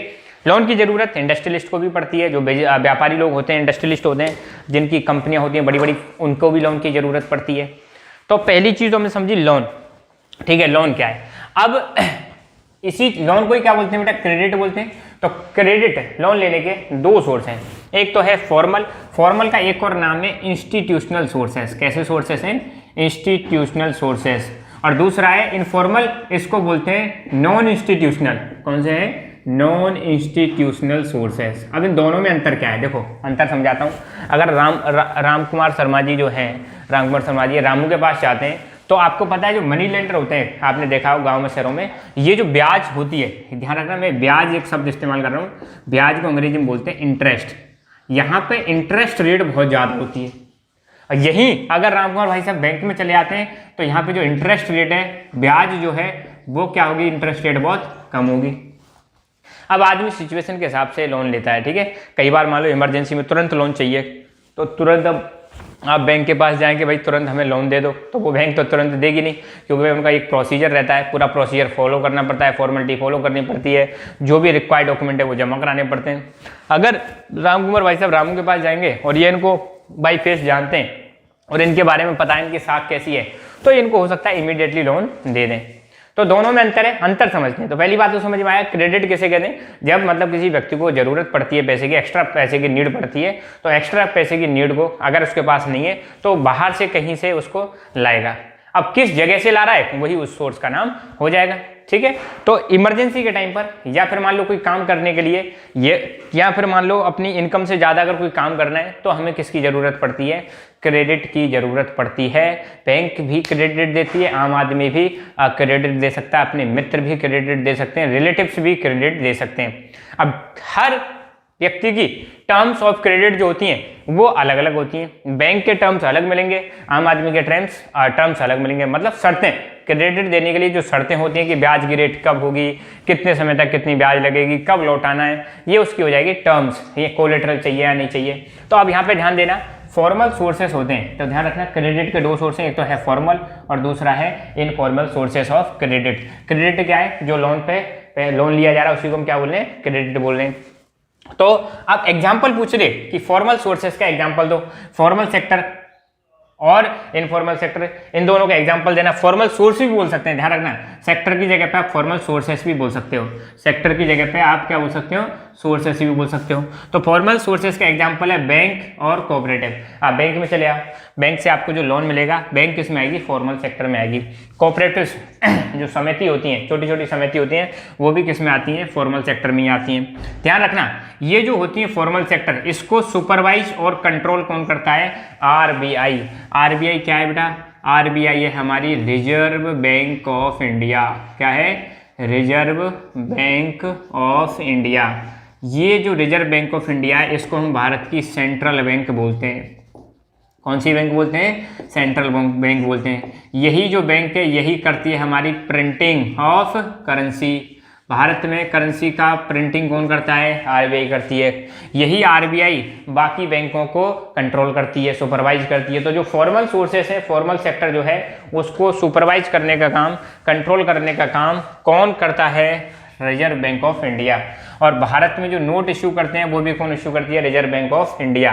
ठीक है, ये हमारी सेंट्रल बैंक है। अगर कोई पूछ ले तो सेंट्रल बैंक क्या है इंडिया की, तो आपको बताना है रिजर्व बैंक ऑफ इंडिया। तो reserve Bank of India formal sources को सुपरवाइज करती है। इंटरेस्ट रेट, अब देखो फॉर्मल सोर्सेस से अगर आप लोन लेने जाओगे, इंटरेस्ट क्रेडिट लेने जाओगे, बैंक के पास अगर जाओगे, तो बैंक के पास जो ब्याज की जो रेट होती है, अब देखो इंटरेस्ट आपने मैथ में पढ़ा होगा, मैं आपको थोड़ा सा और इंटरेस्ट दे देता हूँ। इंटरेस्ट आपने मैथ में पढ़ी होगी, एक तो होती है बेटा सिंपल इंटरेस्ट। कैसी होती है? सिंपल इंटरेस्ट, जिसका फॉर्मूला आपने सुना होगा PRT/100। एक होती है कंपाउंड इंटरेस्ट, जिसको हम बोलते हैं चक्रवर्ती ब्याज, ब्याज पे ब्याज लगती है, तो ये इंटरेस्ट है। तो इंटरेस्ट रेट अगर ज़्यादा होगी तो चुकाना ज़्यादा पड़ेगा पैसा, सिंपल सी बात है। इंटरेस्ट रेट कम है तो कम पैसा चुकाना पड़ता है, समझ गए? तो अगर मान लो मुझे लोन की ज़रूरत है तो मैं वहाँ से लोन लूँगा जहाँ पे इंटरेस्ट रेट कम है, क्योंकि मुझे चुकाना कम पड़ेगा, ये चीज़ ध्यान रखना। तो फॉर्मल सेक्टर जो है यहाँ पे इंटरेस्ट रेट क्या होती है? बहुत रीजनेबल, बहुत मतलब जितनी है उतना मतलब काम चल जाए, इससे इनका भी काम चल जाए और आपका भी काम चल जाए। इंटरेस्ट रेट यहाँ पे क्या होती है? कम होती है। साथ ही साथ में ये जो सेक्टर है फॉर्मल सेक्टर, ऐसा नहीं है कि बड़े बड़े बिजनेसमैन, बड़े बड़े ट्रेडर्स इनको ही लोन देते हैं, ये आम आदमी को भी लोन देते हैं, आम से आम को भी देते हैं। जैसे मान लो बहुत सारे लोग गरीब लोग हैं, इन पे यहाँ पे इनकी एक कंडीशन लगा रखी है सरकार ने कि ऐसा नहीं है कि आप सिर्फ प्रॉफिट कमाने के लिए ही लोन दो। अगर आपको मतलब आपको गांव में भी लोन देना पड़ेगा, गांव के लोगों को भी लोन देना पड़ेगा, गरीब लोगों को भी लोन देना पड़ेगा, हैं लैंडलेस हैं उनको भी लोन देना पड़ेगा। तो छोटे छोटे बोरोवर्स हैं, छोटे छोटे कल्टीवेटर्स हैं, पुअर्स हैं, ठीक है, उनको भी ये लोन प्रोवाइड कराता है। कौन सा सेक्टर? Formal sector. तो ये प्रॉफिट मेकिंग तो करते ही करते हैं, प्रॉफिट मेकिंग के अलावा ये मतलब थोड़ा सा सोशल वेलफेयर भी करते हैं, वहाँ पर भी ध्यान देते हैं, ठीक है। अब खास बात यहाँ पर अगर आपको लोन चाहिए बेटा, फॉर्मल सेक्टर में अगर आपको लोन चाहिए तो ऐसा नहीं है बैंक के पास गए कि सर जी लाओ हमें 5 लाख रुपये दे दो, 5 लाख की ज़रूरत है। तो बैंक वाले कहेंगे भाई साहब कौन हो, कहाँ से आए हो, पहले कुछ प्रूफ तो दिखाओ। आपको आधार कार्ड दिखाना पड़ेगा, इनकम टैक्स का जो पैन कार्ड नंबर रहता है वो दिखाना पड़ता है, और साथ के साथ में आपके ज़मीन के कागजात। ध्यान रखना, आप लोन लेने के लिए बदले में कुछ रख के आओगे ना बैंक के पास कि देखो भाई अगर मैं लोन ना दूं तो आप इस चीज़ को आप रख लेना। ऐसे थोड़ी कोई लोन फ्री में दे देगा या मतलब बिना सिक्योरिटी के दे देगा। आज की डेट में तो भाई साहब ये सतर्क हो चुके हैं। तो बैंक में जब हम लोन लेने जाते हैं तो अपने खेत के या घर के कागज जो होते हैं, डॉक्यूमेंट जो होते हैं, उनको सबमिट कराते हैं। तो लोन के बदले में जो हम सिक्योरिटी जमा करा रहे हैं, ध्यान देना, लोन लेने के बदले में जो सिक्योरिटी जमा करा रहे हैं वही सिक्योरिटी क्या कहलाती है? कोलेटरल कहलाती है। कोलेटरल, समझ गए? फॉर एग्जाम्पल राम कुमार भाई साहब को 40 लाख रुपए चाहिए, किससे? रामू से। अब रामू इसको ऐसे थोड़ी गए और 40 लाख रुपए दे दे, नहीं, राम कुमार को कुछ ना कुछ इनको जमा कराना पड़ेगा, ताकि अगर बाई चांस फ्यूचर में राम कुमार पैसा ना दे तो वो उस चीज़ को अपने कब्जे में ले ले। फॉर एग्जाम्पल राम कुमार भाई साहब जब इनके पास गए तो उन्होंने सोना जमा करा दिया, और सोने की कीमत है 60 लाख। कितनी कीमत है? 60 लाख का सोना जमा करा दिया। अगर मान लो फ्यूचर में रामू को पैसा नहीं भी लौटा पाते हैं तो रामू क्या करेगा? उस सोने को जब्त कर लेगा। तो वो जो सोना है उसी चीज़ को हम क्या बोल रहे हैं? कोलेटरल। कोलेटरल में कोई भी डॉक्यूमेंट हो सकता है, घर के कागज हो सकते हैं, आपकी असेट हो सकती है, संपत्ति हो सकती है, ठीक है। तो अगर आप फॉर्मल सेक्टर से लोन ले रहे हो तो आपको जरूरत पड़ती है कोलेटरल की। कोलेटरल क्या है, समझ में आया ना? Very good. साथ के साथ में यहाँ पर बहुत ज़्यादा पेपर वर्क करना पड़ता है। अब जब बैंक से लोन लेने जाओगे तो फॉर्म देंगे, फॉर्म साइन करवाना पड़ेगा, कई तरह के डॉक्यूमेंट रहते हैं, कई जगह से क्लियरेंस लेना पड़ता है। तो डॉक्यूमेंटेशन बहुत ज़्यादा करना पड़ता है, फॉर्मेलिटी बहुत ज़्यादा है इसमें, ठीक है। और इसमें टाइम लग जाता है क्योंकि फॉर्मेलिटी बहुत ज़्यादा है। तो लोन लेने में आप एक बार अप्लाई करो तो कई दिन लग जाते हैं, कई दिन बाद लोन जाके मिलता है। प्लस अगर मान लो 2-4 साल बाद अगर आपने लोन नहीं चुकाया तो आपका ज़्यादा एक्सप्लॉयटेशन नहीं करते। एक्सप्लॉयटेशन मतलब शोषण नहीं करते हैं। अगर भाई साहब मान लो राम कुमार गए रामू के पास और रामू ने इनको लोन दे दिया और राम कुमार 2-4 साल बाद चुका नहीं पा रहे हैं, तो ये रामू चाहे तो इनके घर में जो चीज़ रखी है, अगर मान लो सोना नहीं दिया है, इनके घर में जो चीज़ रखी है उन चीज़ों को उठा के ले जा सकता है, 4 लोगों को लेके आ सकता है, घर पे कब्जा कर सकता है, इनके घर में से भैंस या फिर ट्रैक्टर ट्रॉली या फिर कार वार जो खड़ी है उसको ले जा सकता है। तो ये जो ज्यादती होती है, अनफेयर प्रैक्टिसेस होती हैं, ये कहाँ देखने को मिलती है? इनफॉर्मल सेक्टर में। बैंक आपके साथ ऐसा नहीं करेगी, बैंक वाले ऐसे नहीं कहेंगे कि भाई लोन नहीं चुका है, लाओ तुम्हारी भैंसन ने खोल के ले जा रहे हैं, पैसों को खोल के नहीं ले जाएंगे ये वाले, ठीक है। तो ये चीज़ ध्यान रखना, यहाँ पे एक्सप्लॉयटेशन नहीं होता है। तो ये रहे फॉर्मल सेक्टर के मेन पॉइंट। अब देखते हैं इनफॉर्मल सेक्टर। किसका? इनफॉर्मल सेक्टर, क्रेडिट का। कि अब देखो फॉर्मल में तो आपको पता है सिस्टमेटिक काम है, गवर्नमेंट कंट्रोल कर रही है, गवर्नमेंट की नज़र में आपका पूरा लेखा जोखा रहता है। इनफॉर्मल सेक्टर क्या है? जिसका कोई सरकार से ना आरबीआई से कोई लेन देन ही नहीं है, अलग ही चल रहा है ये सिस्टम, ठीक है। तो देखो इनफॉर्मल सेक्टर जो है इसका एग्जाम्पल देखें तो एक तो इसमें आते हैं मनी लेंडर, जो मतलब ब्याज पे पैसा देते हैं, लैंडलॉर्ड्स आते हैं, बड़े बड़े जो जमीन के मतलब मालिक होते हैं, ट्रेडर्स आते हैं, व्यापारी आते हैं, फ्रेंड्स आते हैं, रिलेटिव्स। इनसे हम जो लोन लेते हैं वो लोन कौन सी कैटेगरी में आ जाएगा? इनफॉर्मल सेक्टर में आ जाएगा। किस कैटेगरी में आ जाएगा? Informal sector. इनको सुपरवाइज करने के लिए, कंट्रोल करने के लिए कोई ऑर्गेनाइजेशन नहीं है, जबकि इस सेक्टर में कितना लोन दिया जा रहा है, किसको दिया जा रहा है, कब दिया गया, कब लौटाया जाएगा, इस सारी की सारी सुपरविजन कौन कंट्रोल करता है, यहाँ पे आरबीआई करती है, रिजर्व बैंक ऑफ इंडिया। सब कुछ हिसाब किताब रहता है इन पर, ठीक है। आरबीआई बैंकों पे कंट्रोल भी करके रहती है, इन पे कोई कंट्रोल नहीं है। रामू को कंट्रोल करने वाला कोई नहीं है कि रामू कितनी ब्याज लेगा, कितने परसेंट पे लेगा, क्या कोलेटरल जमा कराएगा, इसके लिए कोई कंडीशंस नहीं है, कोई गाइडलाइंस नहीं है। रामू अपनी मर्जी का मालिक है, ठीक है। तो इनफॉर्मल सेक्टर में जो लोन प्रोवाइड कराते हैं उनको सुपरवाइज करने वाली कोई ऑर्गेनाइजेशन नहीं है। साथ के साथ में यहाँ पर रेट ऑफ इंटरेस्ट भी फिक्स नहीं रहती। ये लोग जो हैं अपने मन में आएगा जितनी इंटरेस्ट रेट चार्ज कर सकते हैं। इनकी इंटरेस्ट रेट बहुत ज़्यादा होती है, बहुत ज़्यादा होती है। सुना होगा अपने गांव में 3 रुपये सैकड़ा, 4 रुपये सैकड़ा, 2 रुपये सैकड़ा के हिसाब से, मतलब हर 100 रुपये पे 2 रुपये देने। इनकी इंटरेस्ट रेट बहुत कम रहती है। अगर मैं ईयरली बताऊं, ईयरली इनकी इंटरेस्ट रेट मान लो चल रही है 10%, 12% ईयरली, इनकी चलती है 50%, 60%, ठीक है, 30% इंटरेस्ट रेट इनकी चलती है। यहाँ पे 10-12% है, यहाँ 50-60% इंटरेस्ट रेट है। तो बहुत ज़्यादा इंटरेस्ट रेट चार्ज करते हैं कौन, इनफॉर्मल सेक्टर वाले। इसलिए अगर इनके चक्कर में फंस गए तो मामला गड़बड़ हो सकता है, आदमी डेट ट्रैप में फंस सकता है। बार बार लोन ले ले तो मान लो एक बार मैंने लोन ले लिया, इन्होंने इनसे नहीं चुका, फिर दोबारा लोन ले लिया, फिर नहीं चुका, तीसरी बार लोन ले लिया, फंस जाएगा डेट ट्रैप में। जो लोन के कर्जे में जब व्यक्ति फंस जाता है, बार बार कर्जा लेता रहता है, तो वो आदमी किस में फंस जाता है, डेट ट्रैप में। सिचुएशन को डेट ट्रैप कहते हैं। हो सकता है जब डेट ट्रैप में फंस जाता है आदमी तो अपनी संपत्ति उसको बेचनी पड़ जाती है। खैर, तो रेट ऑफ इंटरेस्ट यहाँ पे क्या रहती है, फिक्स नहीं रहती, चेंज होती रहती है। साथ ही साथ में ये लोग जनरली छोटे छोटे कल्टीवेटर्स को लोन ज़्यादा देते हैं। छोटे छोटे कल्टीवेटर मतलब छोटे छोटे किसानों को लोन देते हैं। क्यों देते हैं, क्योंकि इनसे प्रॉफिट ज़्यादा मिलता है। देखो भाई, सिंपल सी बात है, आप ध्यान रखना। एक और बड़ी बात करूँ मैं, हमारे देश में जनरली ज़्यादातर पॉपुलेशन तो गाँव में रहती है और कुछ लोग रहते हैं आपके शहरों में। लगभग अगर मैं डेटा के साथ बात करूं तो लगभग 70% पॉपुलेशन आपकी गांव में रहती है और 30% पॉपुलेशन आपकी शहरों में रहती है। तो जो बड़े बड़े बिजनेसमैन हैं, जिनकी करोड़ों की संपत्ति है, अरबों की संपत्ति है, वो लोन इनसे नहीं लेते, वो लोन लेते हैं इनसे। समझदार है भाई, पढ़े लिखे लोग जो हैं जनरली, अब जरूरी नहीं है, जनरली बता रहा हूँ आम भाषा में, यहाँ से लोन लेते हैं। पता है यहाँ पे रेट ऑफ इंटरेस्ट कम होती है। जो बेचारे गरीब लोग हैं, अनपढ़ लोग हैं, जिनके पास जमीन नहीं है, लैंडलेस हैं, वो इनके चक्कर में पड़ जाते हैं और ये इनका शोषण करते हैं, बहुत बुरी तरह से एक्सप्लॉयटेशन करते हैं, ठीक है, बहुत बुरी हालत कर देते हैं। यहाँ पर जमीन बिक जाती है, घर का घर बिक जाता है, मजदूर बना लेते हैं इनको। तो यहाँ पे ये किसको ज़्यादा लोन देते हैं, गरीबों को। और जितने भी गरीब हैं, ध्यान रखना, ज़्यादातर जो गरीब हैं, गरीब से गरीब, वो लोन यहीं से लेते हैं। क्यों, जमीन नहीं है, यहाँ नहीं जा सकते, पढ़े लिखे नहीं है, यहाँ नहीं जा सकते, तो इनको तो सीधे यही दिखाई देते हैं, इनसे लेते हैं लोन ज़्यादातर जो गरीब लोग हैं, ठीक है। यहाँ पे अगर मान लो, अब चलो ठीक है, अगर आपने पैसा नहीं चुकाया तो अनफेयर प्रैक्टिसेस का इस्तेमाल करते हैं। अनफेयर प्रैक्टिसेस मतलब गलत प्रैक्टिसेस का इस्तेमाल करेंगे, मारेंगे, पीटेंगे, धमकाएंगे, घर से सामान उठा के ले जाएंगे अगर आपने लोन नहीं रीपे किया तो। साथ के साथ में इन पर गवर्नमेंट और आरबीआई का कोई कंट्रोल नहीं होता है और ना ही आरबीआई के साथ ये रजिस्टर्ड होते हैं। इनका मेन पर्पज जो होता है वो होता है सिर्फ प्रॉफिट कमाना। इनको सामने वाले की कंडीशन से कोई मतलब नहीं है, सिर्फ और सिर्फ प्रॉफिट कमाने पे ध्यान देते हैं। कौन, इनफॉर्मल सेक्टर वाले। साथ के साथ में अगर आप लगातार लोन लेते रहो, बुक में ऐसे कई एग्जांपल दे रखे हैं। एक बार मान लो मैं किसान हूँ, सपोज मैंने लोन लिया किसी मनी लेंडर से और मेरी फसल बर्बाद होगी, तो दूसरी साल में लोन को नहीं चुका पाऊंगा। फिर दोबारा मैं लोन लेके आ गया, पहले भी लोन था और लोन ले लिया, ज़्यादा का ले लिया, दूसरी साल नहीं चुका पाया। फिर तीसरी बार लोन लूंगा तो वो क्या कहेगा, बेटा अगर तीसरी बार तुमने पैसा नहीं लौटाया तो तुम्हारी ज़मीन छीन ली जाएगी। तो तीसरी बार फिर लोन ले लिया, तीसरी बार मान लो फिर नहीं चुका पाया तो मेरी ज़मीन मुझे बेचनी पड़ेगी बहुत सारी। तो इंडिया में ऐसी हालत है बहुत सारे गरीबों के, बेचारों की, लोन पे लोन लेते जाते हैं, लोन पे लोन लेते जाते हैं, जब चुकता नहीं है तो अपनी ज़मीन बेच देते हैं। किस में फंस जाते हैं वो, डेट ट्रैप, कर्ज के जाल में फंस जाते हैं। डेट का मतलब कर्ज, ट्रैप मतलब फंसना, ठीक है। तो अगर लगातार आप लोन लेते रहोगे, फेल होते रहोगे तो संभावना है डेट ट्रैप में फंस जाओ।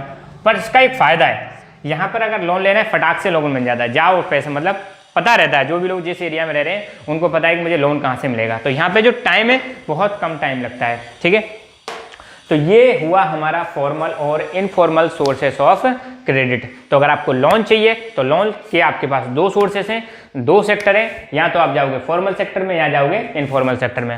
फॉर्मल मतलब सिस्टमेटिक है, गवर्नमेंट के कंट्रोल में, गवर्नमेंट इनको रेगुलेट करती है, आरबीआई इनको रेगुलेट करती है, इनको कंट्रोल करने वाला कोई नहीं है। ये बहुत ज़्यादा शोषण करते हैं, बहुत ज़्यादा ब्याज लेते हैं, बहुत ज़्यादा इंटरेस्ट लेते हैं, और बट इसमें फ़ायदा ये है कि जल्दी मिल जाता है। ये टाइम ज़्यादा लगता है, डॉक्यूमेंटेशन चाहिए, कोलेटरल भी चाहिए, कोलेट्रल यहाँ भी चाहिए, आज की डेट में ये भी कोलेट्रल मांगते हैं। कोलेट्रल मतलब वही सिक्योरिटी के लिए जो चीज़ें रखी जाती हैं उसको हम क्या बोलते हैं, कोलेट्रल। तो ये हुए हमारे दो सोर्सेस ऑफ क्रेडिट। क्वेश्चन बन सकता है कि explain the different types of sources of credit, या फिर क्वेश्चन बन सकता है write the difference between formal sector और informal sector of sources of credit, या फॉर्मल सोर्सेस और इनफॉर्मल सोर्सेस ऑफ क्रेडिट, इसके बारे में क्वेश्चन बन सकता है। तो यहाँ पर ये हमारा एक टॉपिक है, क्लियर हुआ। आई होप आपको समझ में आया होगा। और भी ऐसे ही जो टॉपिक है हमारे इकोनॉमिक्स के, मैं उनको धीरे धीरे करके लेके आऊँगा। पूरा चैप्टर अगर नहीं कराऊंगा तो डेफिनेटली फिलहाल के लिए तो ऐसे में कई सारे टॉपिक आपको कराऊंगा। सो खुश रहो, मुस्कुराते रहो। जय हिंद, जय भारत, धन्यवाद।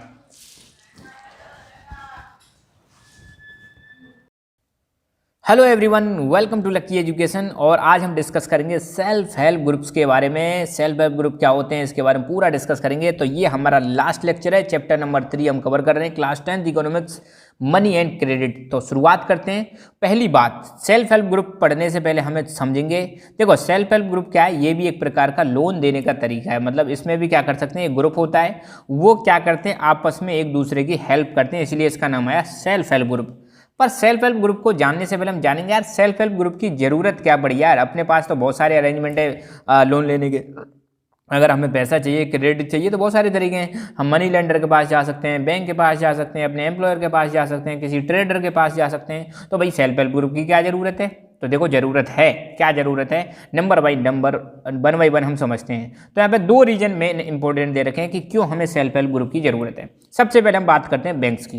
तो देखो बैंक में क्या है, पहली बात, हर जगह बैंक अवेलेबल नहीं होती है। आप रूरल एरियाज में चले जाओ, आपको बैंक नहीं मिलेगी। कहने की बात है यार, बैंक से आप लोन ले सकते हो, मगर हर जगह पे रूरल एरिया में बैंक का पेनिट्रेशन नहीं है, बैंक की पहुँच नहीं है। दूसरी, बैंक के साथ क्या समस्या, एक तो बैंक का क्या नहीं है, प्रेजेंस नहीं है। दूसरा क्या है, बैंक से लोन लेना बहुत डिफिकल्ट है। आपने देखा होगा, आपने सुना होगा, बैंक से ऐसा नहीं है कि आप बैंक में गए कि सर जी हमें लोन चाहिए और तुरंत मिल जाएगा। That is not going to be possible. पहली बात तो प्रोसेस बड़ा डिफिकल्ट है, जाना पड़ेगा, बहुत सारे डॉक्यूमेंट चाहिए, प्लस आपको कोलेटरल चाहिए, और फिर आपको कई बार घूमना पड़ता है। तो मतलब बहुत दिन लगा देते हैं, कई बार तो उसमें बिचौलिए होते हैं, वो पैसा खा जाते हैं। तो बैंक से लोन लेने का प्रोसेस बहुत डिफिकल्ट है। हाँ, ये बात आप कह सकते हो कि बैंक पे जो इंटरेस्ट रेट होती है वो कम होती है, मगर इससे लोन लेना बड़ा डिफिकल्ट है, ये समस्या है। प्लस बहुत सारे बेचारे इलिटरेट लोग होते हैं, बिना पढ़े लिखे लोग होते हैं, इनको भी बहुत ज़्यादा समस्याओं को सामना करना पड़ता है। कोलेटरल की ज़रूरत पड़ती है। बहुत सारे लोग लैंडलेस हैं, बेचारे ज़मीन ही नहीं है उनके पास, तो वो कहाँ से कोलेटरल देंगे। तो एक समस्या तो ये है, यहाँ पे बैंक फेल हो जाती है कि जो रूरल एरियाज के अनपढ़ लोग हैं बेचारे, जिनके पास ज़मीन नहीं है, लैंडलेस है, वो बैंक से लोन लेने में उनको दिक्कत आती है। दूसरी बात, बैंक हर जगह पर है नहीं। तीसरी बात, उनके पास कोलेटरल नहीं है। तो फिर आप कहोगे साहब मनी लेंडर के पास चले आएंगे, ठीक है। अब मनी लेंडर के पास चले आओ, आप गरीब आदमी, बिल्कुल छोटे आदमी आ रहे हैं ना, छोटे इन द सेंस मतलब आई मीन कद में नहीं, बट आपके मतलब सोर्स ऑफ इनकम बहुत लिमिटेड है, सोर्स ऑफ इनकम नहीं है, ज़मीन नहीं है। और दूसरी बात, अगर लैंड इनके पास चले भी गए मनी लेंडर के पास, तो ये रेट ऑफ इंटरेस्ट जो होता है ना बहुत ज़्यादा होता है। फिर ये पुअर को बहुत ज़्यादा एक्सप्लॉइट करते हैं, बहुत ज़्यादा परेशान करते हैं। तो भाई साहब यहाँ पे दोनों सिस्टम हो जाते हैं फेल। इन दोनों समस्याओं को सॉल्व करने के लिए एक नया कॉन्सेप्ट आया, उसका नाम है सेल्फ हेल्प ग्रुप। नाम से ही पता चला, एक ऐसा ग्रुप जो अपनी हेल्प खुद करेगा, ऐसा ग्रुप जो अपनी हेल्प खुद करेगा। अब हम देखेंगे सेल्फ हेल्प ग्रुप के बारे में कि सेल्फ हेल्प ग्रुप क्या होते हैं। पहली बात तो एक छोटा सा ग्रुप होता है, इसमें जनरली आपको देखने को मिलेगा, इसमें महिलाओं का ग्रुप होता है। ज़्यादातर ऐसा नहीं है कि महिलाओं का ही हो, पर जनरली देखने को मिलेगा रूरल एरियाज में एक महिलाओं का ग्रुप होता है। यहाँ पे कई सारी महिलाएं इकट्ठी हो जाती हैं, जनरली 15-20 महिलाएं होती हैं, ज़्यादा भी हो सकती हैं, ऐसा कुछ नहीं है। और ये महिलाएं रेगुलरली मीट करती हैं, मतलब मिलती हैं, और अपनी जो सेविंग होती हैं, सेविंग जमा करती हैं। मान लो 20 महिलाएँ, कितनी महिलाएँ? 20। मान लो इन्होंने हर महीने, सपोज हर महीने इन्होंने 100 रुपये इकट्ठे किए, तो कितने रुपये इकट्ठे हो जाएंगे 20 महिलाओं के? 100 रुपये के हिसाब से 2000 रुपये आ जाएंगे। कितने आ जाएंगे? 2000 रुपये इनके इकट्ठे हो जाएंगे हर महीने, ठीक है। ऐसे ही मान लो हर महीने इकट्ठे करते रहे। मैं तो मिनिमम बता रहा हूँ, पर यार 20 थोड़ी करेंगे। यहाँ पे दे रखा है 25 रुपये से 100 रुपये, और ज़्यादा भी हो सकते हैं। अब मान के चलो थोड़ा और बढ़ा देते हैं। इन 20 महिलाओं ने मान लो अब थोड़ा पैसे बढ़ा देते हैं, सपोज मान लो 500 रुपये इकट्ठे कर दिए ना, तो सोचो कितना हो जाएगा? 10 हज़ार रुपये इकट्ठे हो जाएंगे इनके पास, महिलाओं के पास। 500 रुपये भी अगर ये इकट्ठे करती हैं, तो 10,000 रुपये को किसी एक महिला को लोन दे दो। यही क्या करती हैं, आपस में पैसा इकट्ठा करती हैं, अपनी सेविंग इकट्ठा करती हैं। अब यहाँ पे बुक में दे रखा है जैसे 25 रुपये से 100 रुपये, इवन ज़्यादा रुपये भी पर मेंबर क्या कर सकते हैं, कलेक्ट कर सकते हैं। और जब ये पैसा इकट्ठा हो जाता है तो इसी को किसी एक मेंबर को क्या कर दिया जाता है, उसकी नीड्स को फुलफिल करने के लिए लोन की तरह दे दिया जाता है। और यहाँ पे जो रेट ऑफ इंटरेस्ट होती है वेरी लो, बहुत कम होती है, बैंक से भी कम रेट ऑफ इंटरेस्ट पे यहाँ पे लोन दिया जाता है। तो देखो यहाँ पे लोन देने का पर्पज प्रॉफिट कमाना नहीं है भाई, इनका कहीं प्रॉफिट कमाना हो, हाँ ठीक है डेफिनेटली प्रॉफिट मिलेगा, जब यहाँ पे आप मेंबर बनोगे तो थोड़ा बहुत प्रॉफिट बनेगा। तो मेन पर्पज जो है ना यार, मेन पर्पज वो है कि आपस में एक दूसरे की क्या करना, हेल्प करना, सपोर्ट करना, ये मेन पर्पज होता है इनका, ठीक है। और एक और चीज़ खास बात, अगर ये लोग लगातार मिलते रहते हैं, लगातार सेविंग करते रहते हैं एक या 2 साल तक, तो ये जो ग्रुप है बिना किसी कोलेटरल के बैंक से लोन भी ले सकता है। ध्यान रखना, अगर कोई सेल्फ हेल्प ग्रुप लगातार 1 साल तक या 2 साल तक सेविंग करता है तो वो ग्रुप अपने नाम पर बिना किसी कोलेटरल के, बिना किसी सिक्योरिटी के ग्रुप के नाम पर लोन ले सकता है बैंक से। ये खास बात हो रही है, ठीक है। ग्रुप में ज़्यादातर जो डिसीजन होते हैं, ऐसा नहीं कोई एक व्यक्ति लेगा, सारे मेंबर मिलकर डिसीजन लेते हैं, कोई भी डिसीजन लेना है कि किसको लोन देना है, किसको लोन नहीं देना है, ठीक है। ऐसा करके जो पुअर महिलाएं वो भी अपने आप को सेल्फ हेल्प ग्रुप के रूप में ऑर्गेनाइज कर सकती हैं। और बिना किसी लोग, अगर मान लो पुअर महिलाएं अपने आप को ऑर्गेनाइज करती हैं सेल्फ हेल्प ग्रुप के रूप में, तो बैंक उनको लोन दे देती है बिना किसी कोलेटरल के। अब देखो यहाँ पे और भी काम है, ये जो सेल्फ हेल्प ग्रुप हैं ये पैसा इकट्ठा करते हैं, पैसा इकट्ठा करके क्या कर सकते हैं, बिजनेस भी कर सकते हैं, कोई छोटा मोटा रोजगार कर सकते हैं, आपस में सभी लोगों को रोजगार भी दे सकते हैं। तो सेल्फ हेल्प ग्रुप को हम बहुत तरीके से यूटिलाइज कर सकते हैं भाई। छोटे छोटे धंधे होते हैं, छोटे छोटे मतलब कोई जिसमें बहुत सारे मैनुअल लेबर की जरूरत पड़ती है, तो वो ये काम कर सकते हैं, बैंक से पैसा लेके इन्वेस्टमेंट कर सकते हैं, जॉब मिलेगा, पैसा कमा सकते हैं। तो सेल्फ हेल्प ग्रुप अगर ढंग से प्रॉपरली ऑर्गेनाइज किया जाए, ढंग से मैनेज किया जाए, गवर्नमेंट भी इनकी अगर मदद करे तो ये बहुत बड़ा मतलब चेंज ला सकते हैं ग्रास रूट लेवल पर। अब क्वेश्चन बन जाए कि यार एडवांटेजेस क्या है सेल्फ हेल्प ग्रुप के, तो ये तो पता चलेगा आपको सेल्फ हेल्प ग्रुप क्या होते हैं कि भाई 15-20 लोगों का ग्रुप होता है, महिलाएं होती हैं, रूरल एरियाज में होते हैं, पैसा इकट्ठा करते हैं, सेविंग इकट्ठा करते हैं, फिर उसको किसी एक व्यक्ति को लोन दे देते हैं और बहुत कम इंटरेस्ट पर रेट देते हैं, कम इंटरेस्ट रेट पर लोन देते हैं। और अगर ये 1-2 साल तक लगातार मिलते हैं, सेविंग करते हैं, तो बैंक से इनको लोन भी मिल जाता है बिना किसी कोलेटरल के, है ना। अब देखो एडवांटेज आ जाए लिखने के लिए, तो पहली बात तो ये बहुत ही लो इंटरेस्ट रेट पर लोन प्रोवाइड कराते हैं। दूसरी बात, ये महिलाओं को इकोनॉमिकली इंडिपेंडेंट बनाते हैं। अब देखो महिलाएं इकट्ठी होंगी, पैसा इकट्ठा करेंगे और पैसा सेविंग भी करती हैं, पैसे से पैसा भी बनाती हैं, तो महिलाएं सेल्फ डिपेंडेंट हो जाती हैं। साथ के साथ में जो कोलेटरल वाली समस्या है बोरोवर्स की वो खत्म हो जाती है, कोई कोलेटरल की यहाँ पे ज़रूरत नहीं पड़ती है किसी को भी। प्लस पुअर महिलाएं जो हैं रूरल एरिया की एक दूसरे को ऑर्गेनाइज कर सकते हैं, इकट्ठी हो सकती हैं और प्रॉब्लम्स को सॉल्व कर सकते हैं, ठीक है। साथ के साथ में जो कर्जे में फंस जाते थे, बहुत सारे डेप्टर कर्जे में फंस जाते थे, उसकी समस्या से दूर हो सकते हैं। और जब ये महिलाएं इकट्ठी होती है तो यार एक यूनियन इन स्ट्रेंथ, आपने सुना होगा संगठन में ही शक्ति है, तो इनका एक संगठन बन जाता है। ये संगठन बन जाता है तो ये कई सारी समस्याओं से डील कर सकते हैं, जैसे डोमेस्टिक वायलेंस है, पुअर हेल्थ कंडीशन है, चाइल्ड मैरिज, न्यूट्रिशन, इन समस्याओं को भी ये रेज कर सकते हैं, सरकार के सामने रख सकते हैं, रूरल गवर्नमेंट के सामने रख सकते हैं। क्योंकि ये ग्रुप बन गया, तो ग्रुप है तो इनमें एक शक्ति सी अलग से ही आ जाती है। और ये जो गाँव के गरीब लोग हैं उनको यूनाइट करने में भी सेल्फ हेल्प ग्रुप हेल्प करता है। तो यहाँ पर अपना चैप्टर फिनिश हुआ। आई होप आपको सारी चीज़ें समझ में आई होंगी। सो थैंक यू सो मच। खुश रहो, मुस्कुराते रहो। जय हिंद, जय भारत।